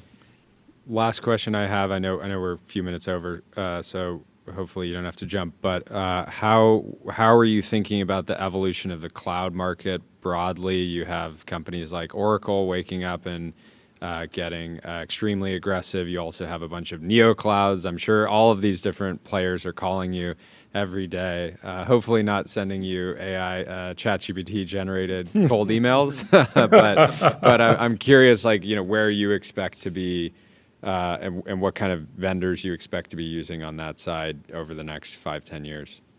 Yeah, the Oracle story is pretty incredible, isn't it? I don't who would have predicted that. What's your backlog? If you were going to, it's amazing. What's really impressive too, just because it sort of shows you, you know, sort of like a founder-driven big view of the market. It's super impressive, and I'm just like, I love stories like that, just because it's like, just what I mentioned the Microsoft story, where so many of us had written them off, and like it's just super impressive, the level of execution and clarity that Larry brings to that business. You know, broadly, I think the things that change in cloud is just the shortage of supply of GPUs and the demand for compute, and I think that is bringing a lot of there's a geopolitical angle too. Where are these data centers built? Data sovereignty, all of that as well. So I think we're in this new era of cloud infrastructure where, you know, the CapEx is getting larger. You're seeing like the market crediting boldness in a lot of ways, because if there's truly a scarcity here, you know, and I think Sam has been articulating, you know, it's like, whoever has the best infrastructure will really contribute to this world of AI in different ways. And so I do think we're definitely in a new chapter there, just because it's like, you know, different players are making different bold bets. And one of the things that's been really fun to be involved with OpenAI is just seeing sort of OpenAI's influence on that as we try to, you know, pursue our mission of ensuring AGI benefits humanity. And a huge part of that is related to cloud, right? It's, if you don't have the right computer, you're not going to achieve that mission. Makes a ton of sense. Well, thank you so much. Sorry, we super took you fun a couple conversation. minutes over. Congratulations, and we'll talk to you soon. Yeah, thanks for having me. Cheers. Have a great rest of your day. Let me tell you about Graphite.dev, code review for the age of AI. Graphite helps teams on GitHub ship higher quality software faster. We are joined by Joe Lonsdale next. We are going to welcome him from the Restream waiting room into the TBPN Ultradome. Joe, how are you doing? Look at that audio video quality. You look fantastic. How you doing? You look younger than ever. You're aging in reverse. The camera is helping as well. The 6 young kids, I guess, are keeping me young, running around with them. My 1.5-year-old was your competition for this. He was angry I wouldn't drive him in the car, little baby car. Do you have the most kids of any allocator? top GP? Anybody got you beat that you know? 6 is. I'm sure I'm sure some have more. I probably, my wife and I are pretty traditional, so they're just with her, which makes it tougher to go to 2 times. We're going to get there eventually. I wanted to ask you about this Trey Stevens post. He said he found a Palantir branded iPod Touch Generation 2 that he had custom engraved back in 2009 while digging through a box at my house. Did you get one of these? Do you know the story of this? Is this a Trey Stevens exclusive? iPod Touch from 2009. Actually, I have a lot of early Palantir kind of gear. Yeah. Mostly I have these like giant things we used to carry around, like these big computers and whatever their cases are called. Usually for guns, but use them for computers. Sure. I'm not sure about the iPod Touch. The Pelican case. You probably the had Pelican. case, There's like right? the really serious ones. And the very first time I brought it to DC, we had a rental car. It was like 2005. And I went to the address we were going to stay at. And then there's this very nice black man. He's like, "You boys are in the wrong part of town." And I'm like, "Oh, what's this northwest, southwest thing?" So if you know DC. What was it like early in the Palantir days? Gary Tan tells the story about you're not selling Holiday Inn software. You got to stay at a Four Seasons. I forget exactly what hotel chains he mentioned. Is that apocryphal? Is that true? When you traveled for business, would you stay at the top tier place? I think the very top of the company would stay at like relatively nice places. We weren't upgrading to the nice rooms, but it's probably like $600-700 versus $200 a night sort of thing, which, in retrospect, I think there's multiple ways of running a company. I do think when you're meeting important people, you had to make sure you're not meeting them at the Holiday Inn. That would probably not be a good idea for trying to network with the very top people in these contexts. So I think listen, I think a lot of people waste too much money when they're starting companies, so I don't want to set a bad example. I was actually like a top trader at Peter's fund, and then I brought on my friends to start this with me, because a lot of them I brought on to the hedge fund, and it turns out they didn't really like finance, and so we ended up building out this company. And at the fund, part of our comp was you can basically spend whatever money you want if you were one of the top guys there. Mm-hmm. So it was like a very kind of bad place for me to start from in terms of being spoiled already, if we have to be honest here. Thank you for being honest. Where should we start? There's a bunch of stuff. I mean, we were just talking to Bret Taylor about this. Hamant over at General Catalyst was saying that the world has changed. Triple, double for revenue growth is no longer interesting. The only thing that's interesting is 10xing revenue every year, something crazy. The power law is getting steeper. I would love your take on just what it takes to be interesting as a startup in the era of AI, where if you are in the right market or you're indexed to the right thing, or maybe you're selling tokens at a discount, you can get to a crazy revenue run rate very, very fast. What are you watching out for? What are you optimistic about? How does all that play out? I mean, listen, it's definitely a very different world right now because there's so many new possibilities. I think we were looking at something. I don't want to out the person because I'm not doing it, but we were looking at something that was going 0 to 5 this year, and I thought it could easily have gone to at least 15 or 20, if not more, next year. But I thought the team was kind of like a BB plus, so it wasn't the very, very best people. And that is just insane, by the way, that those two things combined, you can grow that fast with something that was maybe not the very best people having trouble hiring. And I mean, the bar is just a lot higher right now. And by the way, and to be clear, that round will probably get done at a couple probably hundred. $100 million at least, exactly. And I'm pretty sure it will. And it's it also raises the bar for everything else. We were looking at this really cool thing in bioinfrastructure that could be very important for the future of humanity and for what it could do in the bio world. And it's just going to take 3 or 4 years. And these things in bio, as you know, are just hard. And it's you know what, even though this is so important, we have to, on the margin, you have to be in the green fields right now. The very, very top AI teams are just so far ahead of everyone. So, I do think there's what Hamant says is, to me, it's not as much about exactly the metrics. I think some people live in metrics, and they should. And one of my partners does too. And my view tends to be who are the very best talent in the world, who has the very best cultures. I mean, you see something like Cognition with 20 gold medal winners or whatever. Scott used to work for me at Apar after winning programming competition globally 3 times in a row. And obviously that's the extreme, but the extreme works in AI, right? It's so I think for me it's more about what is the very best talent, and then let's build something that no one else can build. And of course, yes, if it works, it's gonna grow insane speeds. Tell me the story of finding Scott, identifying him, recruiting him. It seems like one of the greatest talent acquisitions of all time. You've developed a business relationship over a long time now. How did you even think to back him early, work with him early, any of that? I mean, to be honest, like Scott is a really special and amazing person, but I hired most of the first 200 people at Palantir. Adipar had 8 kind of gold medal winners, along with Scott, who came in at the same time with my friend Vlad Novakovsky was helping me at the time. Amazing guy as well. Just give away all my secrets here. People are gonna go get his help now. But gotta hide some of these names from you guys. This is dangerous. But Scott was one of 8 that year, and I think another one of them was Alex from Scale, and he was an intern there too. And it was actually very funny. I mean, both amazing people. I think Alex left in a way where we didn't stay as close, and Scott left in a way where we did stay a little bit closer. But even Scott, I think he was running around the world, and I'd been in touch. I actually invested in his new thing after that, which was not Cognition, just a little bit because I thought it was a terrible idea. And by the way, this is a very good idea. When you have the smartest people in the world, you should invest in their terrible ideas. Just as a sidebar, we went back to 2022 and we met these people who were doing something really dumb. And we kind of want to give money anyway, and we didn't. It was out of MIT, and it ended up pivoting into Cursor. And there's other people. God. There's another one where it's like, I have this chain from yesterday where Coley, my partner, is forwards it to me, and it's like, these guys are really good. They're raising $7 million at 40 posts. It's 2022, and I'm like, oh god, it's just, we all think it's a dumb idea. I'm like, we can't keep doing dumb ideas, guys. And then it turns out they pivoted and they're raising a 5 billion post right now. I'm like, oh god, we just need to I just need to give smart people money. It's just what you have to do is so annoying.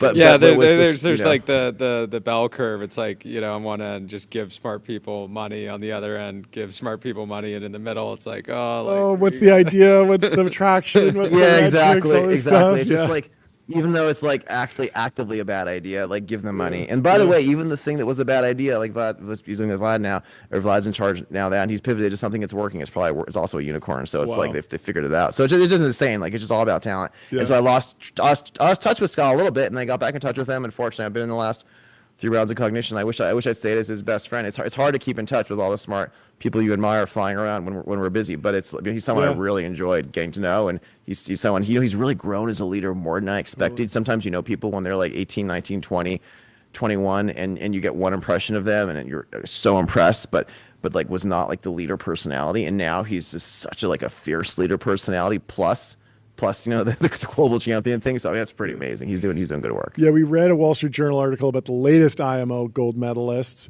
and I was surprised because I was texting with a GP at a big fund, and they were not tracking it. They were not. Our joke on the show was every single one of these kids mentioned in this Wall Street Journal article that beat both DeepMind and OpenAI and got the full score on the IMO. They're going to be getting term sheets, but people weren't tracking it as closely. Well, yeah, it seems like when you were hiring, these IMO winning folks back with Adipar and maybe a Palantir, the meta at the time was you want to invest in the kid who's sleeping on a mattress on their floor, sleeping in a closet in San Francisco. Maybe it was somewhat of a a different track then, even though you can see it becoming consensus now because Scott has shown. No, it's Scott and Alex and a few others. But listen, I don't think there's too much alpha left in the sense that when you have all these people at OpenAI and at Anthropic, and they've raised infinite amounts of money.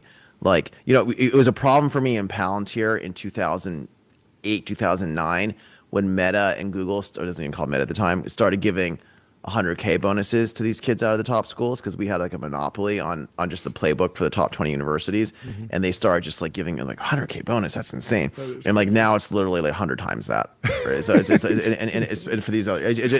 There is some alpha. I'm not going to tell you all my secrets in this show unless I'm required to. You tell me. I don't know. Oh, you are required to. There's some alpha left, but it's I don't think that. If you want to tell every investor, tell everyone. That'd be great. No, you can text us after the fact the real secrets. All right. And we'll keep it private. How are you thinking about, you've obviously had numerous plays in traditional enterprise software. It feels like a lot of public SaaS today has this challenge of transitioning from, the traditional seat-based model to something more like Palantir, the sort of value-based pricing.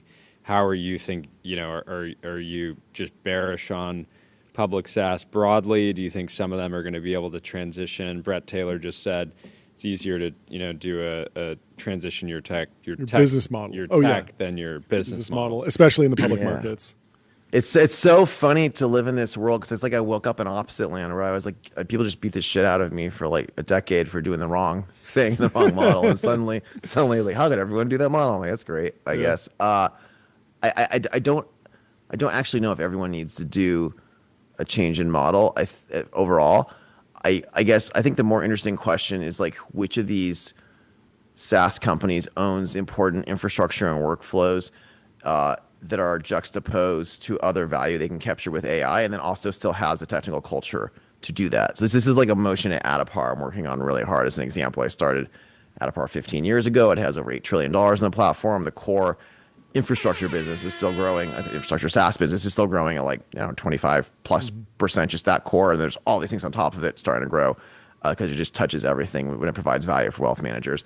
And so like, I think to get that business growing 40 or even 50% potentially, it has to like build really strong AI teams and workflows that take advantage of where it is. And I think there's going to be a bunch of SaaS companies that do figure this out in the next few years.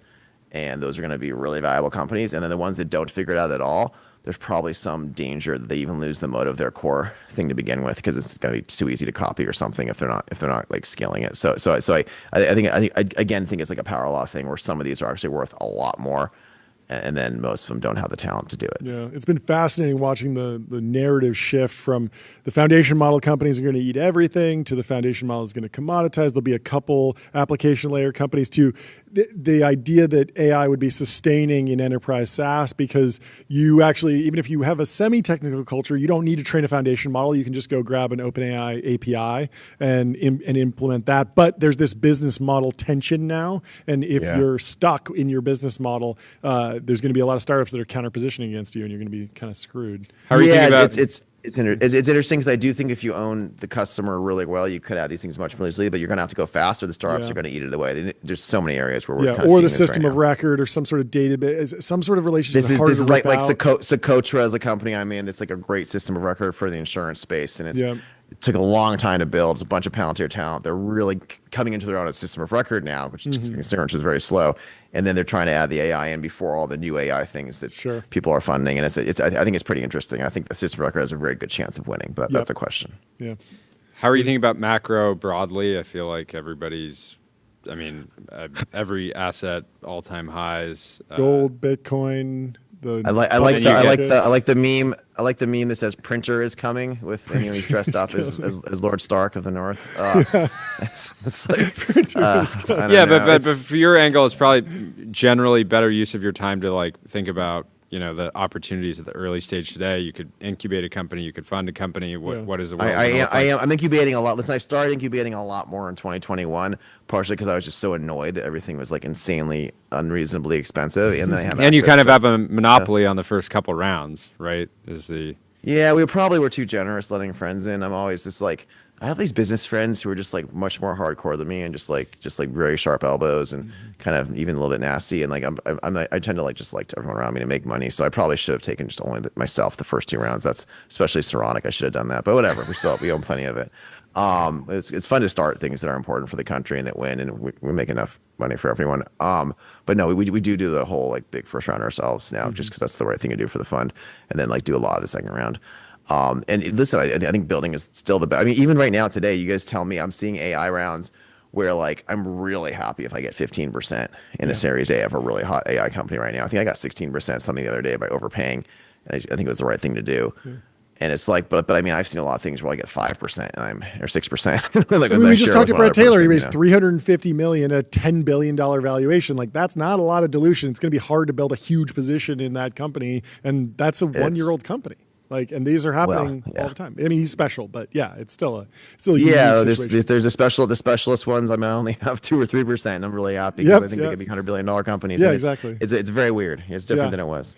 Talk to me about the early stage startup market in Texas. Obviously, you were in San Francisco for a long time, buddies with Gary Tan, co-workers at some point. Gary's leading a revitalization of Y Combinator. Is there something adjacent? Like if I wanted to go talk to 50 young people building startups, the next up in Texas, like where would I go? Who would I be talking to? So and I've been fighting for California to fix itself for a long time. Gary's an old friend, obviously, from our fraternity days through Palantir, and I think he's come more to my point of view on these things, which I really appreciate. He's doing a good job. We used to argue a lot. There's a lot of history there. No, Gary's crushing it. The thing about Texas, there's a few things. I'd say if you want to build like the very top AI startup in the cloud, application layer, model, whatever, like doing something really hard and new there, you probably should be in San Francisco today. Sure. Like that's just where the talent is. It's a very strong network effect. I would love it if it wasn't, but it is. And it's there. And that's it. So what do you do in Texas? Well, I think we like I mentioned Saronic earlier, I think if you're building in the land of atoms, if you're manufacturing, I think that's probably the most important company in the country for the US Navy, as well as doing very hard things in robotics, very hard things in software around it as applies to defense. We do have 10 or 15 of the very best AI software people for that there. So I think what you're seeing in Texas is it's a really good place to manufacture. You have a lot of the best people, like Boring Company, a lot of the top SpaceX talent. Others are coming out here.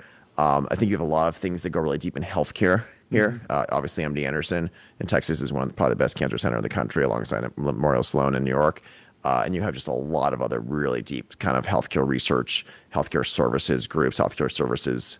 There's multi-billion-dollar new companies in healthcare here, there. So, and I do think like when I was talking Reid Hoffman, I was trolling because we have different politics. Like, where do you test your self-driving trucks? And of course, he tests them in Texas. I mean, if you're trying to do things, if I'm trying to automate, I think one of our companies that I'm really bullish on is a bunch of ex-Waymo guys, and they're automating construction with excavators, and they're going to automatically run all sorts of construction and quarries and other things. And of course, they're doing it in Texas. So Texas is just a great center for industry, for building things in the real world, for robotics talent, for defense talent, for healthcare talent.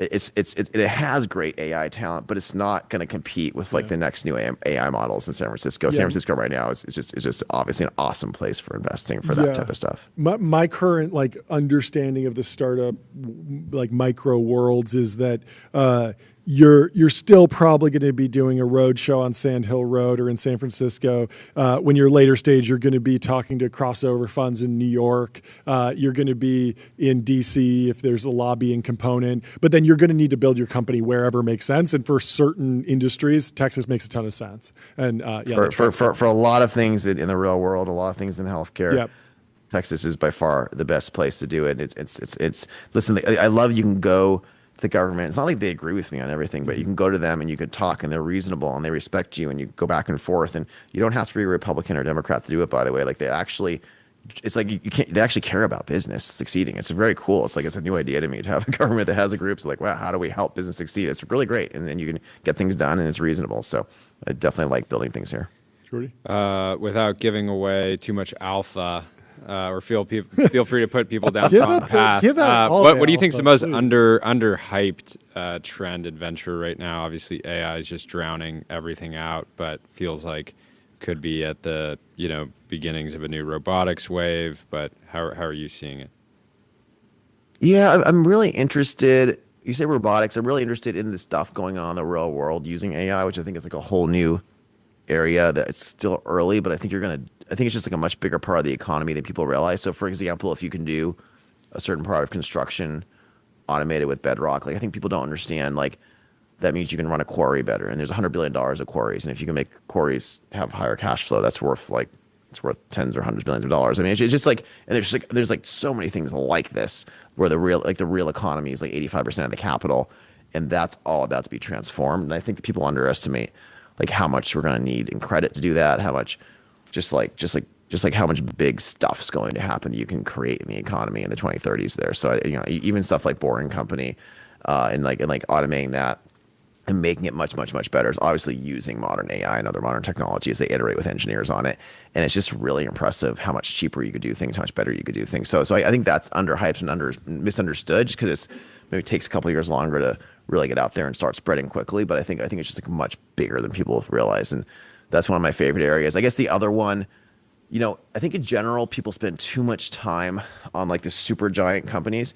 People call them the infinity stories, or the things that could be worth trillions. And I talked to some of my friends who are running very big funds, and they're really only interested in something that could be worth trillions of dollars and have all the top talent. And it's almost I think one of them is a good guy, but he said to me, I want to be in the room with the powerful people doing the most important things. And I think that's like an instinct of a lot of our top investors right now. And actually, I think there's going to be literally like 1,000 like $5 to $50 billion companies and like so many niche application areas that do need you to build out the workflow, do need you to build out the operations, and do need you to kind of go after the different service areas of the economy. So yeah, I think what it's just, about like, it? It feels like, you know, when you look at like Palantir, Adapar, OpenGov, it feels like you've had a lot of success with companies that were very didn't have a ton of like crazy hype and did the kind of like behind the scenes heavy lifting to get to the point where you could have a massive outcome or be really critical to an industry. Do you think there's not enough of that? Like it feels like every company gets hyped, incredibly quickly now if they're talent dense. And are you still like trying to find opportunities where you can just kind of quietly build in a category for 4 or 5 years? Yeah, I mean, I think I am building a bunch of stuff that's not really that hyped right now, that's using AI, that's going to change these different categories. And there's this like, when you look at the talent out of Palantir, it's a lot like the talent out of PayPal, except on a bigger scale in a lot of ways, because Palantir had many more years to compound with the very top talent. And so you have things like, and just like random things like Candid is just like probably I don't know, they want me to give their numbers on this show, I guess, but it's like they're doing healthcare billing, they're growing really fast, they're going to do, they're going to get into the billions of revenue like within the next few years probably, and it's just like I guess it's a $280 billion space, and there's not that much hype around it. And it's just like, wow, this could be like a $100 billion company in the early 2030s, and almost no one will have heard of it. And it's like, there's just so much stuff like that right now, which is pretty fun. So, I mean, I think I'm pretty bad at hype. I think Palantir eventually got hyped, like despite us being bad at it, which is like people. Well, yeah, I'd say like Saronic's an example of something that got a ton of hype, ton of capital, ton of attention really quickly. That did. I think we did get a lot of the right talent, and we were kind of the right place, right time, where there's no one else who was doing this for the Navy and no one else who had like that density of talent and operational. Like Dino's just such an amazing and such a fast CEO, and he brought in kind of other co-founders who were also really top people. So I think like Anduril, they just had so many of the best people, right place, right time, going hard. So I guess that got hyped earlier at night. I would have expected. That's fair. But most of the things I'm doing are not like that. Yeah, that makes sense. Do you think there's any positive knock-on effects of the insane CapEx that's going into the AI foundation model world? Like we saw Sam Altman say he's going to build 10 gigawatts. Mark Zuckerberg saying he's doing a gigawatt. Elon just did Colossus 2. It's a gigawatt. And the interesting thing to me is like, this is in some ways like Saronic, Palantir, Anduril, SpaceX, like those are American dynamism companies. But if you're talking about reindustrialization and just making big things in America, doing stuff that requires government approval, like Elon's like Colossus 2 across 3 different states, like that feels like that unblocks some crazy stuff. And then it's going to be easier to work on healthcare or work on automated trucking. This is very, very good. No, you're 100% right. Whether or not it's a bubble and whether or not they should be investing this much money, I'm not even going to comment on, because I think it's just like really good for America that they are like practicing building these things at this scale. You're 100% right. They have to fix some of the permitting stuff. They have to create all this infrastructure we can use now for advanced manufacturing. We can use the advancements to make things cheaper to do at scale for building related things in America. We're going to build a ton of stuff on top of this. I mean, for me, I just love it because, I talk about the different levels of AI investing where it's like, 0 is energy infrastructure, 1 is chips, 2 is data centers, 3 is the models, 4 is software infrastructure, 5 is apps and services. And like I'm mostly doing things at 5 and some 4, but by people doing all those stuff at the bottom with insane amounts of money, that makes my life very easy. It makes everyone else's life easy too. So this is great for America. Yeah, for so long we've heard like, oh, America, we can't respond to DJI, GoPro got roasted. Oh, we can't respond to Unitree. Maybe Elon will figure it out. And it's like, I feel like we're getting close to like, no, you can actually marshal $10 billion of capital, set up a massive facility in a couple months and get approvals and do the thing that you need to do to build a ton of stuff in America. I think this is really, really good. I'd love to see a wave like this for bio in the next decade as well, because right now our bio regulatory apparatus is completely effed up. There's been some really strong hit pieces in the journal recently. There's some huge messes there, but it's the same sort of thing where if you could like take this energy, apply it to that infrastructure, and hopefully apply some breakthroughs we're going to see there to own it. But the fact that America can still do this, these companies can still do this, it's awesome, and it makes us very bullish. Yeah. You had a pretty viral post yesterday responding to Nick Huber, who was taking shots at the great citizens of Austin. He's going after Austin. Yeah. What did Austin do to him? Yeah, and it turns out the photo was from like after school ended, so like very clearly. I could totally tell it was a joke photo. Yeah. But I wanted to ask something. You said, "Sorry, Nick. Many of these people relaxing in the nice weather in our hometown are the spouses, mistresses, and children." Where did you get number two? Number two there. Where did that come from? He was trying to. His whole post was like, "These people are lazy. I'm going to outsource them for $5 an hour jobs to the Philippines," and it was like an anti-American kind of like negative post. Yeah. And then so my clapback is actually our U.S. employees are so wealthy and so successful and have built things so much bigger than anything you're doing that they can afford to have their families relaxing and mistresses. The joke of mistresses is they're so wealthy that maybe they have mistresses. They're just relaxing in the sun while they're working because they're creating so much wealth. We don't need to outsource to third world slop. We can have great wealth in this country and great success, and don't make fun of my city. So it was obviously a joke, but some people got really sensitive about that. So your masterful poster. Yeah, you used his own tricks against you it. You did. I was a strong ratio. I appreciate it. No, it was like it's a Jewish New Year. Okay. And I was like stepping out of the synagogue service, and I was just like, I probably should have stayed in the synagogue and been on my phone. It's not been on my phone, so it's dangerous when you give me like a little bit too much free time on a day. It's dangerous. What happens.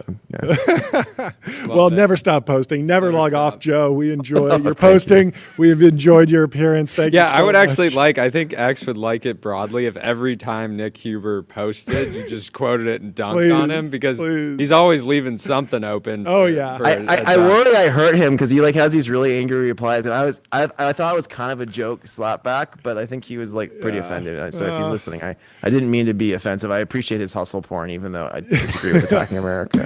He knows what he's doing. He's getting in the arena. He's just he's rolling around in the mud. He's gonna get a little dirty. It's gonna happen. But awesome, thank you so much for taking the time. Come back on anytime. See you guys. Good. Have fun hanging with your kids. We'll talk to you soon, Joe. All right, have Justin, a great bye-bye. rest of your day. Let me tell you about Julius.ai. What analysis do you want to run? Chat with your data and get expert level insights in seconds. Loved by over 2 million users and trusted by individuals at Princeton, BCG, Zapier. I got the name right this time.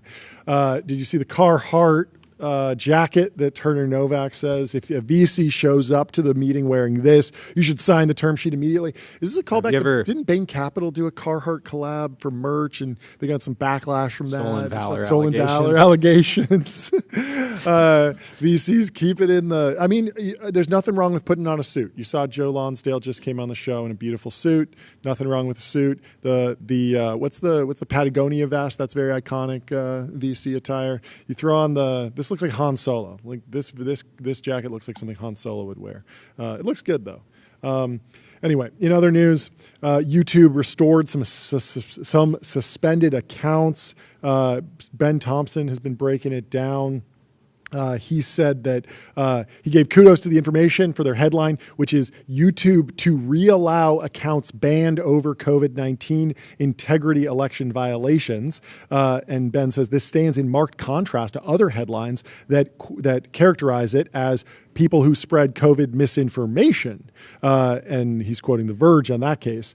And he says, it's true that there was some misinformation, but there's no question that not just legitimate, but in retrospect, true content was censored, and its creators kicked off the platform.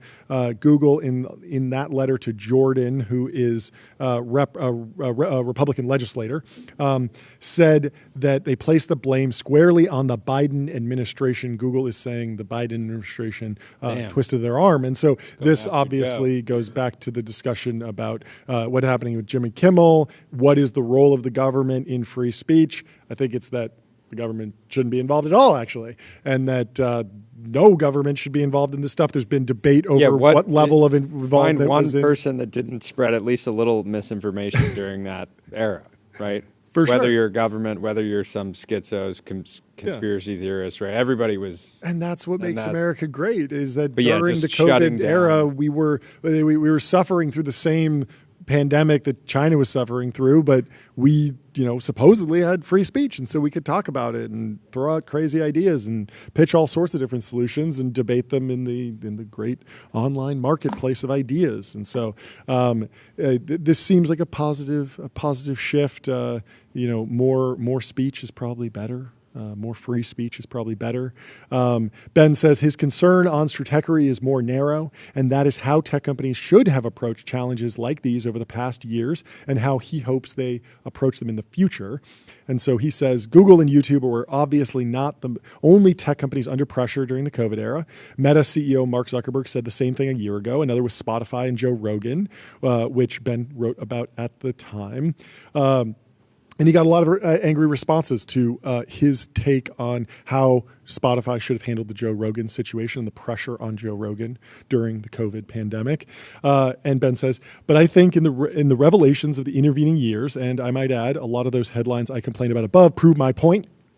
And most disturbingly, we have just this month seen some of the most discouraging and devastating consequences of losing the cultural value of free speech. Still, that wasn't the part of that update. Rather, I was writing directly to Eck and other tech CEOs, declaring an adherence to free speech was not a get-out-of-jail-free card in terms of avoiding criticism for content hosted on your platform. And in that light today, I don't have so much advice as I have an exhortation. Tech platforms need to lead the way in reestablishing the cultural mores around free speech, and not just to get their get out of jail free card back. Tech is dominant culturally in a way it wasn't when the cultural mores around free speech were established, of course, centuries ago.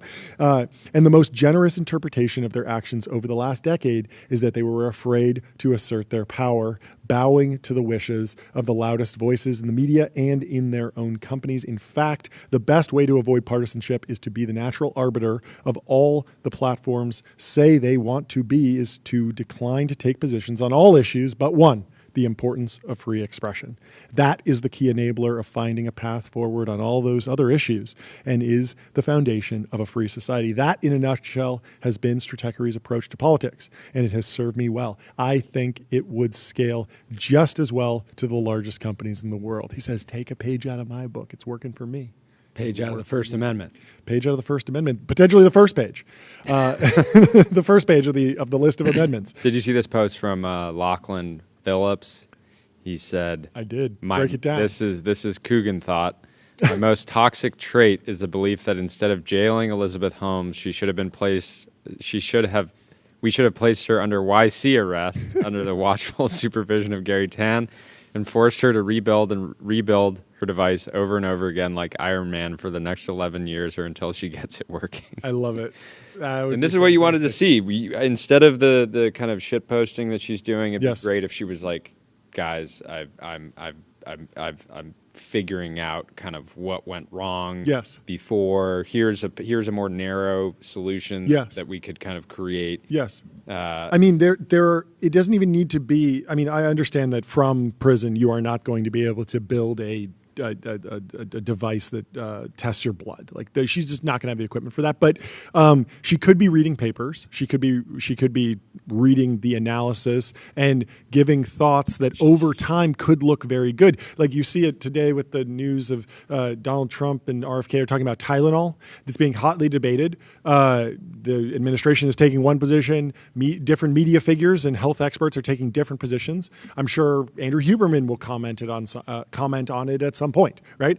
But like she has the opportunity to read all the research, comment on it, and then we will see in a year or two, or maybe more, how those predictions panned out. And that's what we've been seeing with Martin Shkreli, where he has made a bunch of bets on. He's very bearish on quantum computing right now.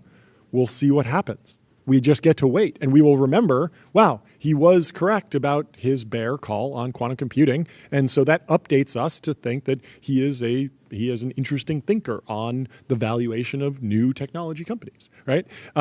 Whereas right now she's kind of just like leaning into this character of, oh wow, she's posting from prison. I think that novelty will wear off. Fun. I think that novelty will wear off, and we'll want to see something more meaningful. I mean, it's definitely broadly changed people's like general feelings towards her. For sure. So for sure. Anyway, fall.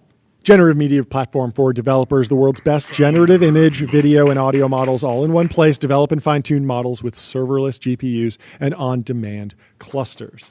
Head over to tbpn.com/sounds, which is brought to you by Fall. Printer is coming. Amit is investing, writes from Besant.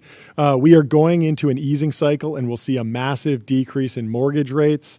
Powell should have signaled 100 to 150 basis points of cuts, not just 75 points. We'll begin Fed candidate interviews next week, looking for someone with an open mind. Looking for someone with an open mind. Open mind to low interest to rates. what we want. Potentially. We'll see. I would love to see mortgage rates come down. I would love to see the cost of housing come down. I still feel like the opportunity is probably in just building more housing, building a lot more. But love when the rates are low, hate when they're high. It certainly helps. But of course, that 10-year isn't really behaving. Yeah, you gotta whip it into shape. Jim Cramer with that 10-year better start behaving. It's great. There is a fantastic profile on Jim Cramer in the news today. We should take a gander through this because it's a fun one. This was brought to my attention from, let me find it, from Joe Weisenthal. He says, great profile in Business Insider of a guy who was on the Odd Lots podcast who wakes up at insane hours every day to cover the markets. Did you see this? So Jim Cramer is a busy man. The Mad Money host, known for his emphatic delivery and bold stock calls on the air, gave a rundown of his hectic schedule when speaking on Bloomberg Odd Lots podcast last Monday. Here were the highlights of his routine. And get ready to be mogged, Jordy. He wakes up. He kicks off his day at 3:15 a.m. 3:15 a.m. Do you know what time he goes to bed? 11 p.m. What? He gets 4 hours of sleep a night. Just doesn't need to sleep? Does he nap? There's no competing with this guy. This is insane. I like, we try so hard. I feel like we do a really good job, but we're putting up 8 hours of sleep a night. How did you sleep last night? Go to 8sleep.com. Get a Pod 5 Ultra. 30-night risk-free trial. I wish that I could. I got a 96 last night, but I slept for 7 hours and 41 minutes. That's about 4 hours more than Jim Cramer slept. I got a 90, 7 hours, 23 minutes. Ooh, I win again. Win again. I guess I got to go to bed. So Cramer wakes up at 3:15 a.m.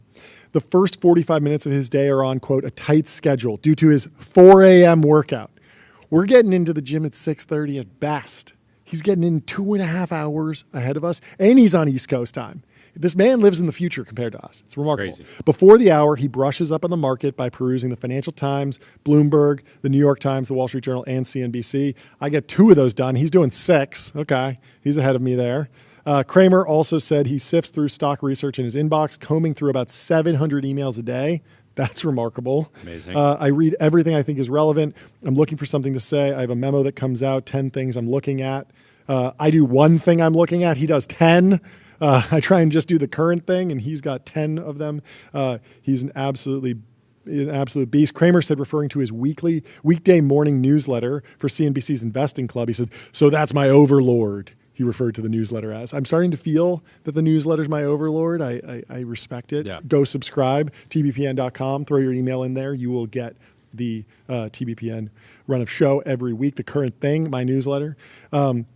Then Cramer appears on CNBC's Squawk on the Street, begins writing Mad Money, his flagship show on the network, in the mid-morning. Throughout the day, Cramer spends a huge amount of time reading up on company news and earnings reports. He finishes taping Mad Money around 5:45. We saw him there doing that. Zach Meyer in the chat says, this guy does not go to the gym at 4 a.m. Look at him. You think he's lying? I think it's more like he's not working out for physique, right? We got to hang a couple weeks ago. We got to hang with Cramer for about 20 minutes. It was the end of the day. He had a ton of energy. He was incredibly locked in. He did have a ton of energy. This was at probably... Yeah, he's probably doing something low impact, but I like to imagine him benching 3 plates, squatting 5, throwing up some 200-pound hang cleans, some clean PRs jerk, every day. PRs every day, getting aerobic, getting athletic with it. Just throwing on a stringer.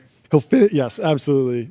We get a Giga Chad mass monster Cramer photo up ASAP. I need to see that. He finishes taping Mad Money around 5:45 and comes home. He'll go out to dinner around 10 p.m. and then say goodnight to his wife before tucking in. Cramer acknowledged that the intensity of his schedule puts a strain on his marriage. I have a great marriage. I put that out first because I wreck it every day. I go to bed at 11. She goes to bed at like a normal time. So that's where when I really wreck the marriage. That's not the plan. I didn't set out to do that, he said. Cramer's routine doesn't seem to have much changed. In 2015, he told Business Insider that he followed a similar schedule. He's been saying this. He's been waking up at 3 a.m., tweeting about stocks and puppies in the morning, making a pit stop at the headquarters of The Street, which he co-founded in 1996. What an absolute run for Jim Cramer.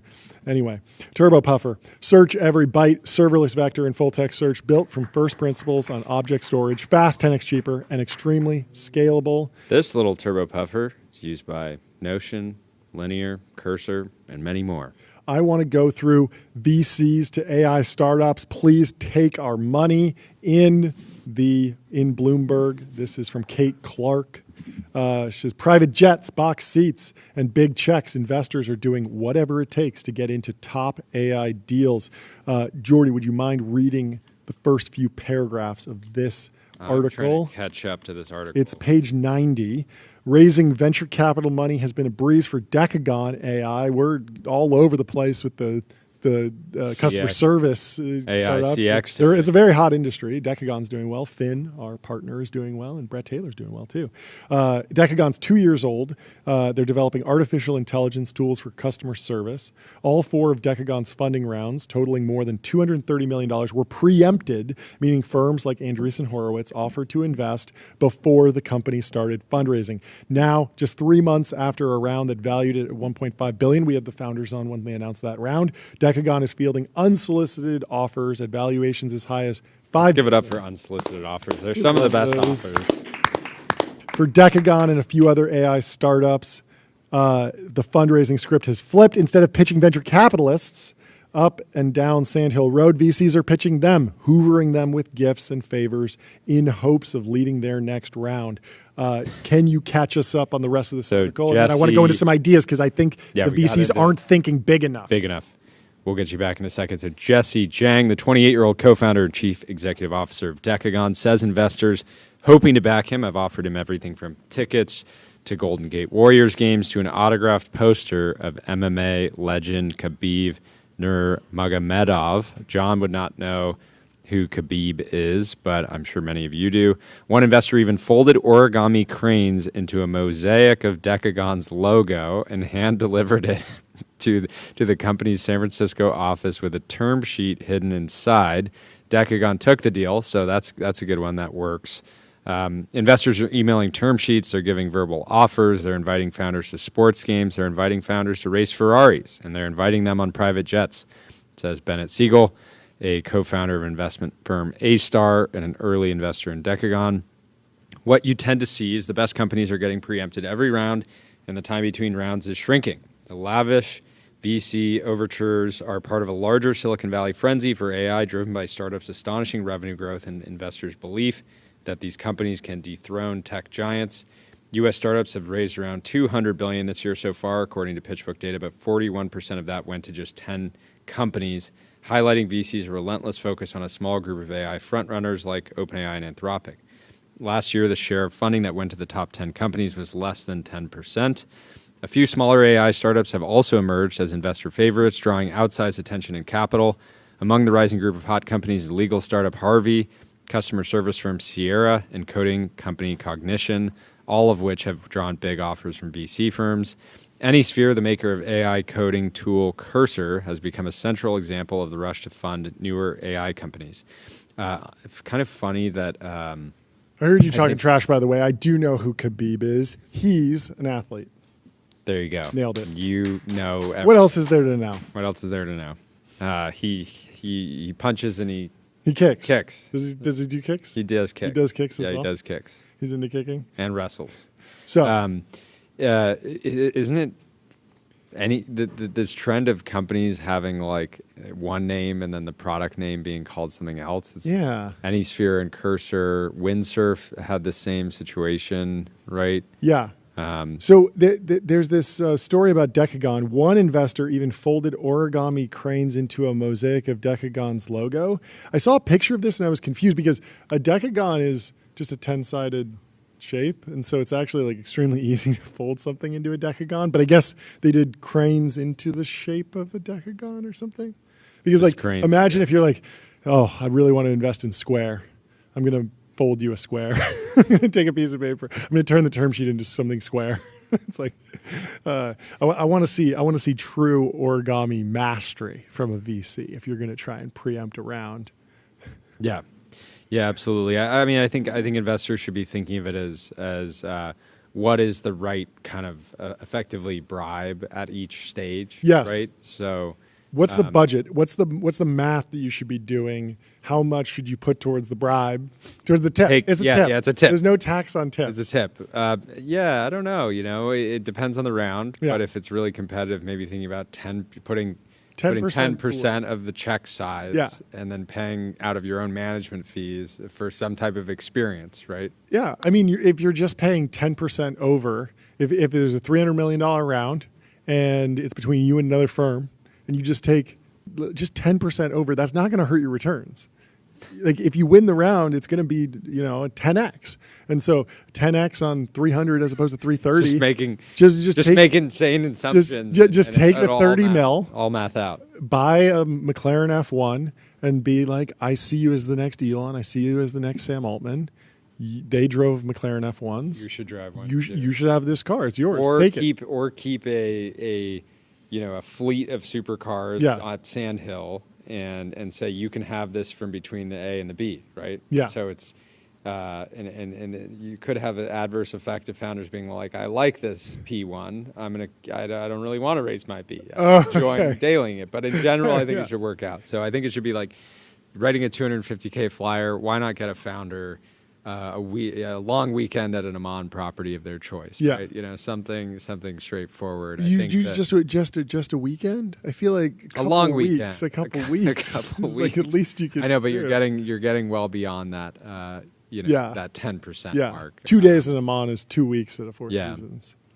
So I think you kind of going up the ladder. Yeah. What's next? If I'm trying to win a $20 million Series A, what should I budget for the tip, for the bribe? For the tip sounds better than bribe. Okay. Tip. We're sticking with tips. It is. We are coming up into VC tipping season, so founders got to be thinking about what kind of tip makes sense for each person on your cap table. We've talked about this before, but how can you take it up? How can you take it up a notch? Racing Ferraris, private. You got it. But I think these like one-time offerings are super weak. Yeah. It's like race Ferraris for a day. Yeah, that's not that interesting. No. Founders doing 996, they're like, I don't want to go to your racetrack. Right? Yeah. So I think buy the racetrack. I think the Thermal Club was up for sale. Or a lot of or saying you can use my jet one time. No. One time. It should be. Here's the full jet. The jet yours. Should live with you until the IPO. Toss them the keys. Until the IPO. Yeah. Then you get your own jet. Yeah, until you're in the position to be able to get your own. Tyler, what would get you to sign a term sheet? What would stick out to you if a VC came to you and said, "I got to do this deal"? Look at this. Look at this picture. I like that you're a David Senra fan. You have a framed photo of him. I think something compatible, like if the founder is doing 996. Yeah. Right. There's this thing. The current vibe is steaks, right? Yeah. So maybe you buy cattle farm with very high quality cows, like Zuck's Island. Zuck has that on his island. Yeah, for sure.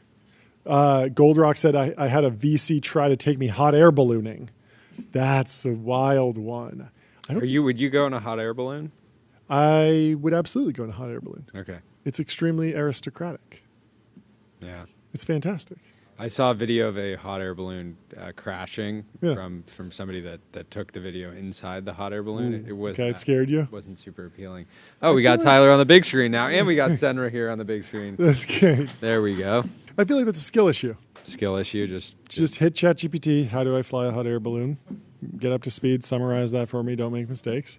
And then we got a little inception going here. I like that. That's a good start. Anyway, Profound. Get your brand mentioned in ChatGPT. Reach millions of consumers who are using AI to discover new products and brands. Maybe that's what the VC firm should do.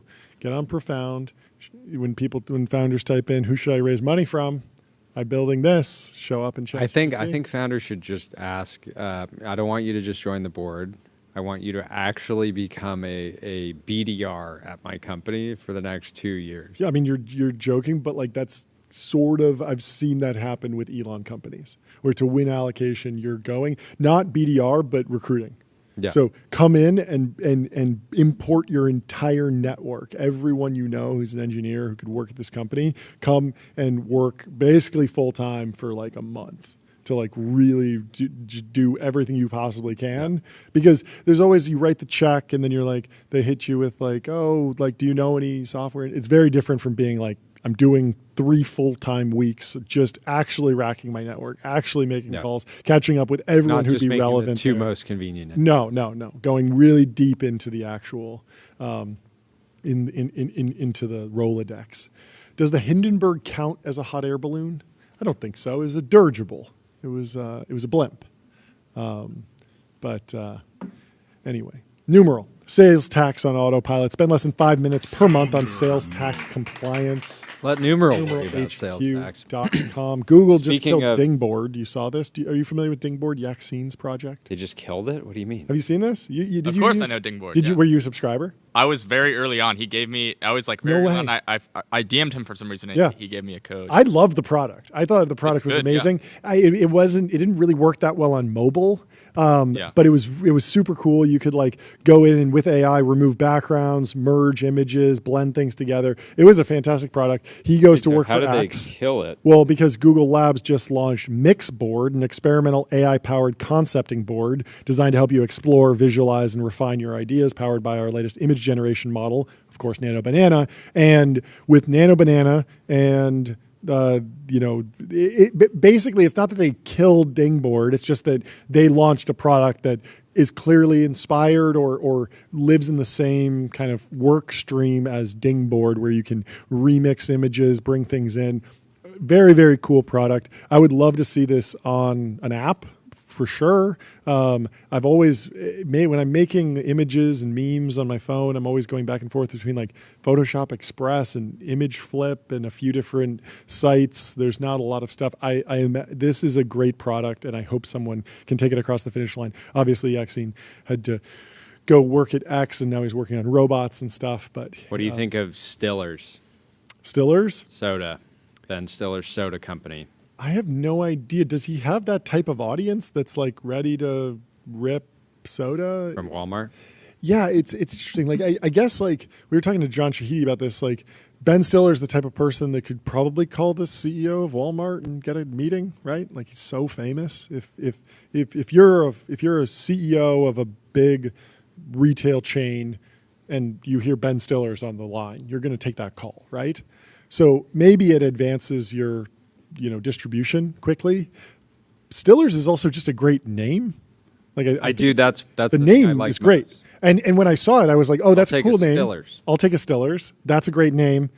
Is that related to Ben Stiller? And then I found out it was. So I could see it working. I would love to do a taste test. We'll have to actually see, is the product good? Because if he has great product sense, kind of doesn't matter. The distribution and the celebrity will take care of itself. The copy is a little millennial coded. Sure. It says made by 100% real human celebrity people.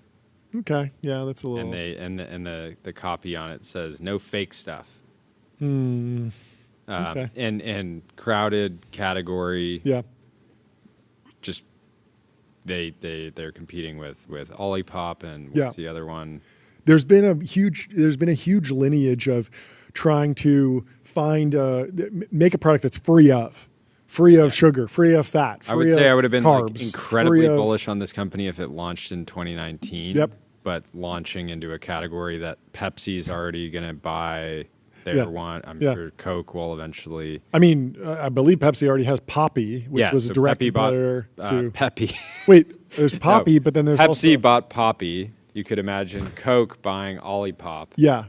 And then it's kind of over. But then there's another company that's a seltzer that's it's bubbly. Do you know bubbly?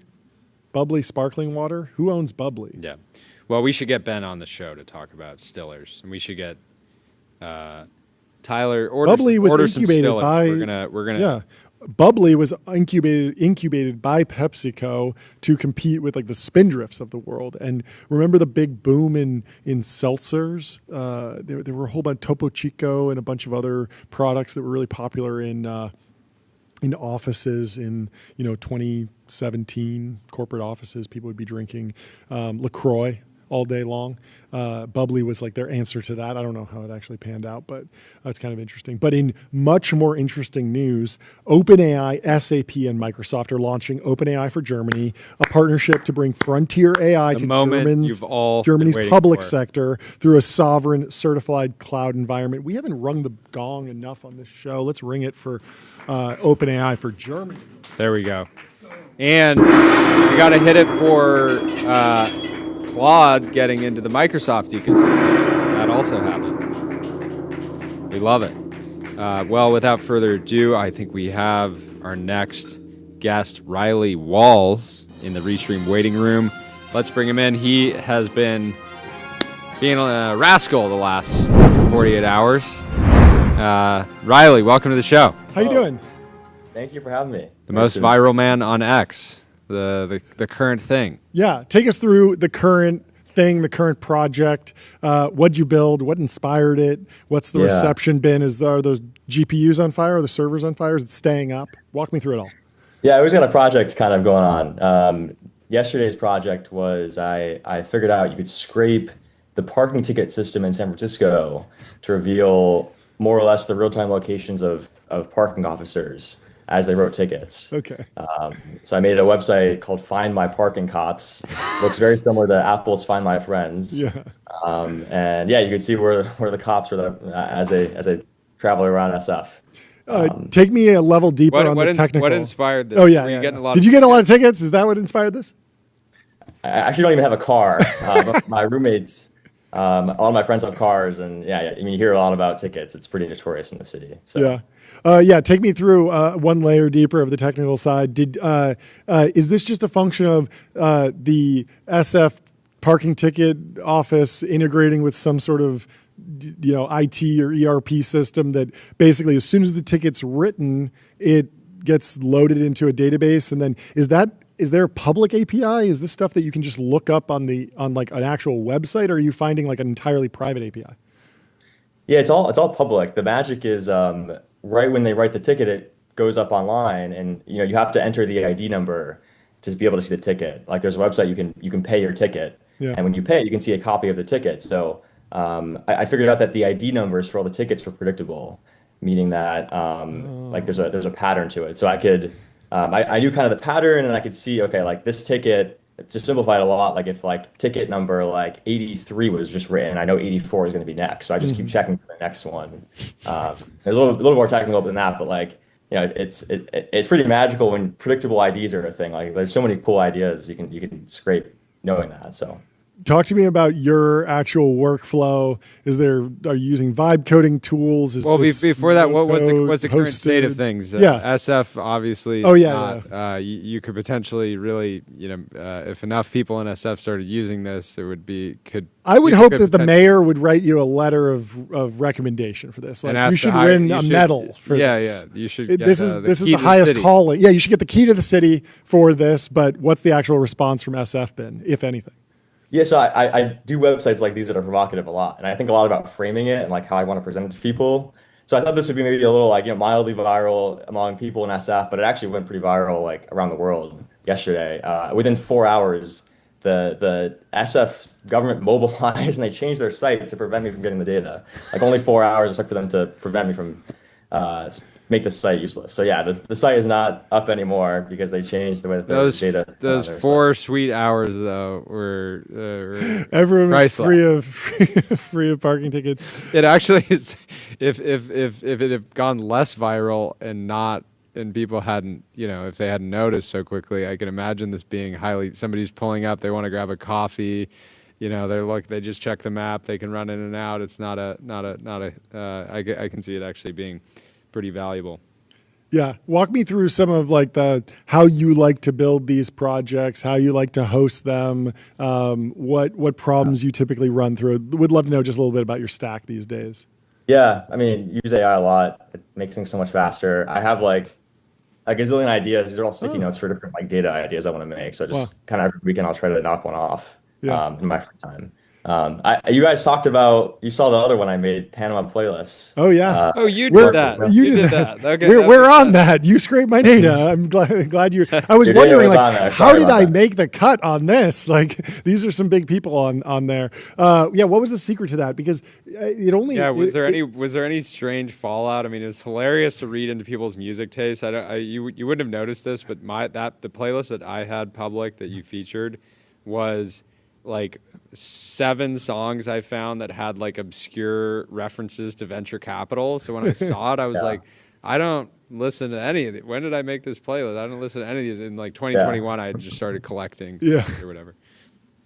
Yeah, I don't know. It was just kind of trying to highlight like how much data is out there on Spotify, and like people just forget about it. And yeah, sorry you guys were part of it, but no, I thought it was hilarious. I think it was pretty amusing. I think a lot of people had a kick looking at it. So. Yeah, what was the reaction from either the people that were in it or Spotify directly? Has there been a change to the API, or because we saw this even during the last election, like the Venmo public records, people forget about this stuff all the time. And there's kind of a question about how tech platforms deal with like default privacy, because there was an era when everything was public and then people started closing things down, becoming a little bit more private. But it's an interesting like user design problem for the big companies to shift. Yeah.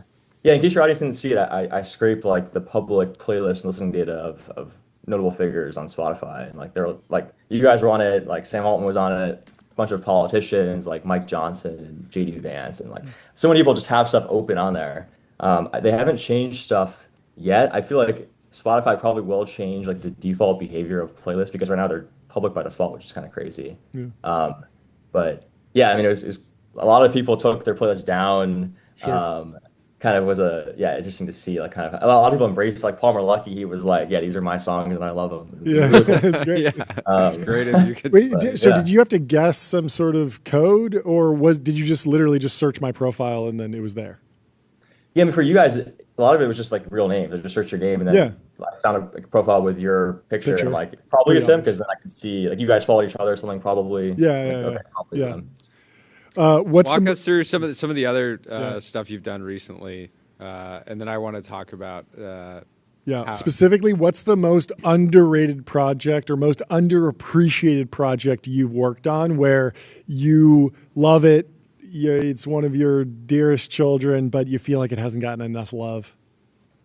One like interesting one a few months ago, I this was also very much out there, but you guys know Looks maxing. I made a site called Looks Mapping, where I scraped the Google Maps reviews of restaurants in New York, SF, and LA, and then I ran the profile pictures of the reviewers through a very jank attractiveness model. So, then I made an aggregate map of like all these restaurants. Like, okay, this restaurant is usually composed of like 6s or whatever out of 10. Very off on the idea and premise, but it was kind of funny. That would make anybody mad. Yeah, you can glean a lot of just information, because I also had an age map. You could get their age from the profile picture roughly, and gender too, so you could see which restaurants had like the most men or women in a city. Like I don't know. Just what kind of pattern? Like how much did it track with just the general hype around restaurants? Like what did you notice?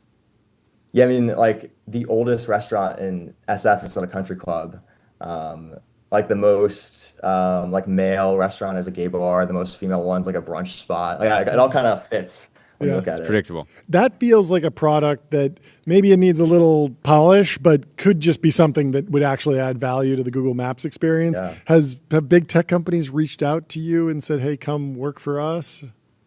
Not for that. There's been a couple like smaller map startups that are like, "Oh, we should maybe add this." And I think they should. Yeah, I think this would be cool to I feel like it's too politically risky for Google, but like definitely a smaller startup could do it and it'd be useful. Yeah, I feel like even if you dialed back some of the framing on what you're building, like there's product insight there, and there's like novel features that would surprise and delight. And I feel like that's kind of what a lot of these projects like put on display. What were you doing? What were you doing before all these experiments? Yeah, does this pay the bills? Do you have a full-time job? Like, it is not. Yeah, I have a full-time job doing like data stuff that's more commercially viable. I also, I mean, like you guys talked to Gabe Whaley of Mischief. Yeah. Yeah. I was an intern there in 20. There you go. Okay. Mafia. Which was like very, I mean, you guys can kind of see like all this is very inspirational, very inspired by Mischief. Yeah. The chat is literally saying he's like Mischief for tech projects, LOL. Like people have clocked it for sure. Yeah, firsthand, I got to see up close how they operate. They're like incredible people. Totally. So you were at Mischief and you said, I need to pursue data science.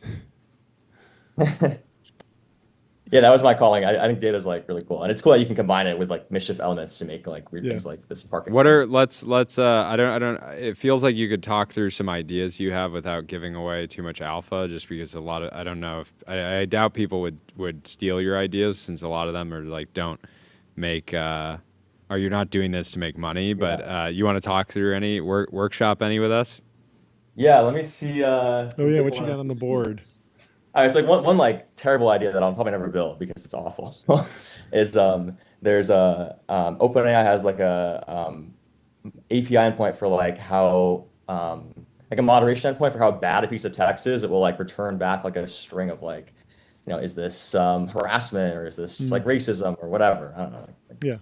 The horrible idea is like somebody should make a leaderboard where you like have to type in a string of text and you want to like actually hit every single one of these categories. Like, say the most offensive as possible. You have to create the most offensive string of text in history. And as few characters as possible, offend as many people as possible.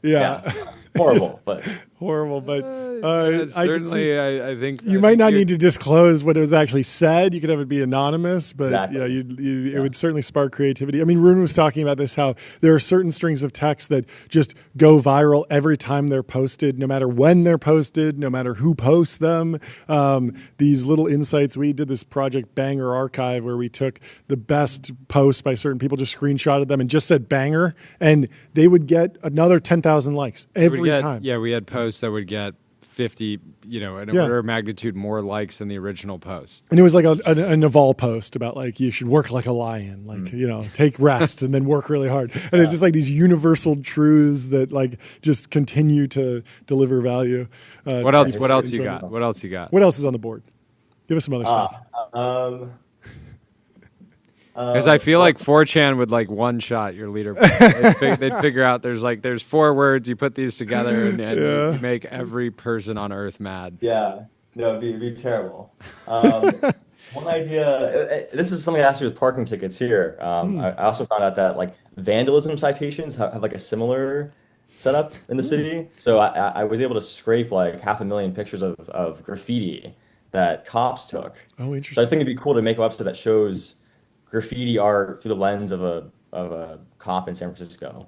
That'd be cool. They took on their phone themselves. Yeah, it feels like a lot of your projects touch on like public works projects, like cities, like data in cities, and I'm wondering if you have a view on like should cities be more open to the hacker culture, actually embrace some of this stuff. Like some of the stuff that you're building is like very close to just like a tool that would make life in a particular city easier. And yet cities are notorious for long lines of the DMV and not being the most tech forward organizations or entities. How do you think about actually like how cities deliver tech services?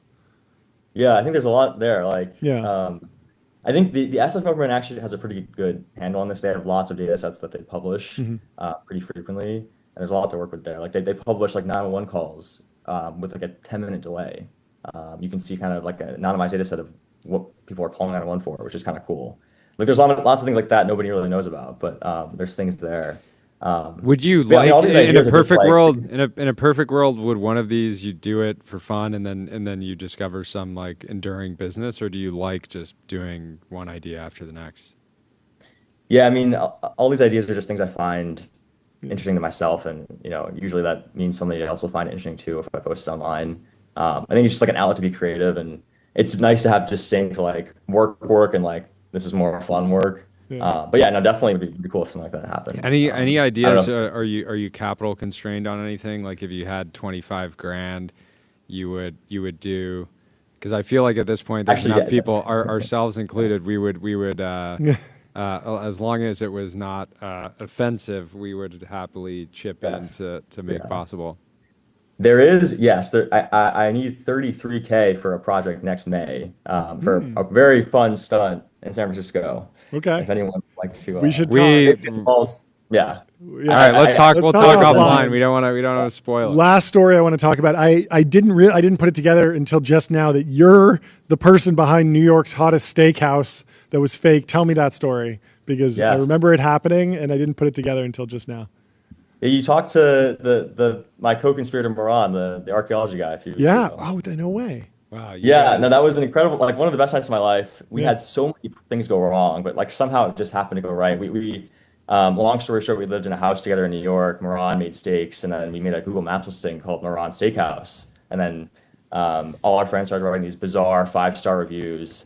Like, I converted out of like Hinduism so that way I could try some of his beef, or like he came in like drenched in blood from upstate, fresh with a fresh cow, like really bizarre reviews. But people in New York thought it was real because the dining culture there is crazy. Yeah. And we had this huge wait list over a couple of years that we built up. So we actually opened it for one night. We opened a real restaurant, fully permitted. I was like licensed by the government to actually open a restaurant. We had 120 guests come thinking it was real. It was like a humongous operation, logistics wise, but it somehow ended up well. We did not get sued. How did the guests take it? What were the reviews? Did they realize it was a joke? Most of them were pretty good. Like, I don't think people really realized it was fake. We wanted people to find out it was fake in the Times, and they read it about the article. In the New York Times. And a lot of people did. They got it. Thought it was kind of a weird restaurant, but they thought it was like, okay, this is just how things are. It's like cool and avant-garde, right? It's like edgy and new and different and pop-up. What did you guys break? Did you guys break even on it? Like, did you sell enough steak to? No. We spent like 16K and then made like 13K. So we lost like 3K. But for the amount of attention we got, like it was viral everywhere. But that New York Times piece is forever. It is. Yes. Yeah. Yes. The great lady. Amazing. All right. Well, we'll message you. We'll figure out how to make this. Yeah, we'd love to talk about SF stunt. That'd be fantastic. Happen and keep up the great work. Fantastic. We'll talk to you soon, Riley. Thank you guys. Thanks for joining. Cheers. Let me tell you about ADIO, customer relationship magic. ADIO is the AI native CRM that builds, scales, and grows your company to the next level. Get started. OpenAI says more compute in the making, announcing 5 new Stargate sites with Oracle and SoftBank, putting us ahead of schedule on the 10 gigawatt commitment we announced in January. Let's go. Ahead of schedule. Massive. Stripe's also buying back shares from its VC backers at $106.7 billion valuation. Sequoia bought $861 million worth of shares in 2024 at a $70 billion valuation, so they're getting a markup. And Amendin pretends his live shot of a swath right now. He's talking about Aswath Damodaran, who is obsessed with valuation and specifically liquidity premiums, illiquidity premiums, and it's just interesting that Stripe continues to find ways to stay private basically forever. And they've been on a tear, the Collison brothers. We saw this. We talked to Joe Lonsdale about being in the same fraternity at Stanford with Gary Tan, and you can zoom in on this photo and see a young Joe Lonsdale and a young Gary Tan hanging out at Stanford back in 2003. Pretty remarkable piece of tech lore. I want to know what's everyone else up to. We got to go through this list because there's probably some interesting folks in here. I want to know what Michael Calhoun's up to, or Justin Reynolds, or Adam Rodriguez. Got to figure it out. Bunch of lads. Got to get on public.com. Investing for those that take it seriously. They got multi-asset investing, industry-leading yields. They're trusted by millions. And we got anything else? Tyler Cowen is talking about the potential for stagflation economic stagnation. No one wants that. No one wants that. Tyler says it seems increasingly likely that the American economy is sleepwalking towards stagflation. In case you're wondering, that is not a good thing. Stagflation means an economy experiences excess inflation and excess unemployment at the same time. This was one thought to be impossible, but the OPEC oil price shocks of the 1970s triggered both high inflation and high unemployment, and voila, we suddenly had a new unhappy economic phenomenon. If I had to guess, I think there's a decent chance that 18 months from now, America could well have an inflation rate of 4%, up from last year's 2.5%. Oh, John, we got some breaking news in the chat. What do we have? China agrees to terms of a U.S. TikTok deal. Wow. Thank you, Bobby Cosbank, for breaking the news.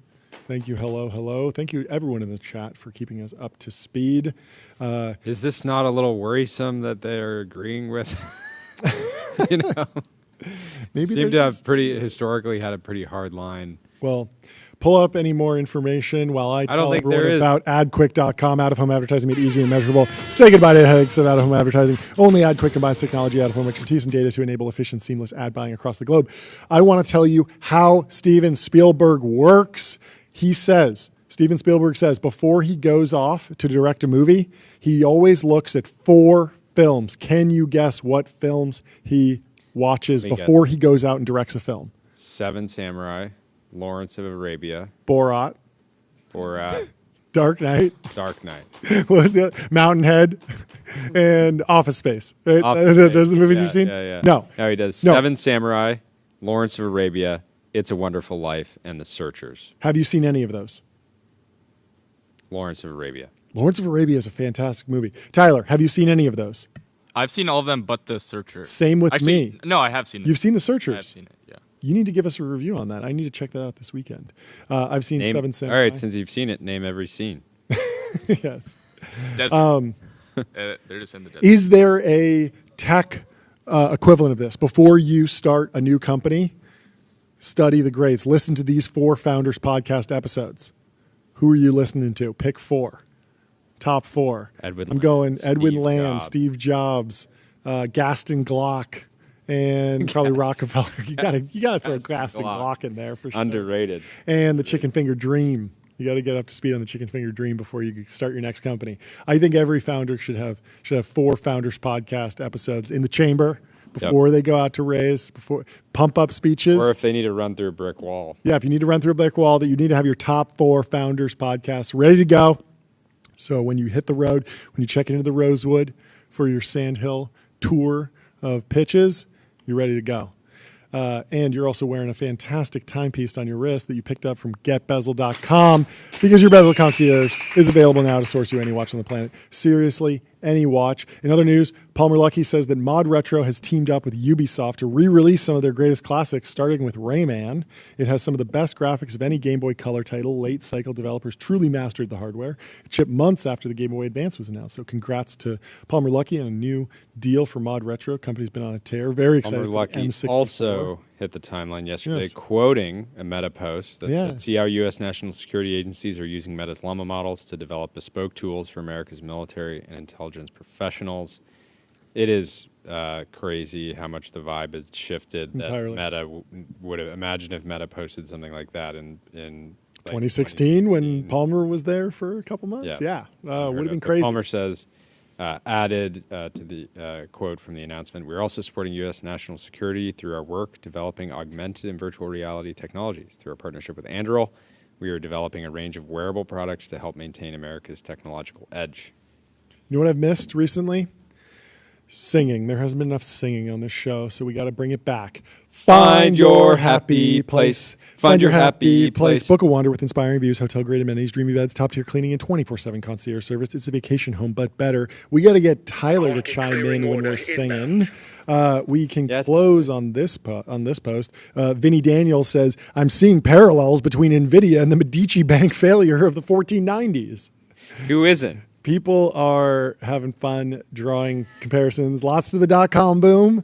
Not so much to the 1490s, but crack open a history book. Should we do a deep dive on the 1490s?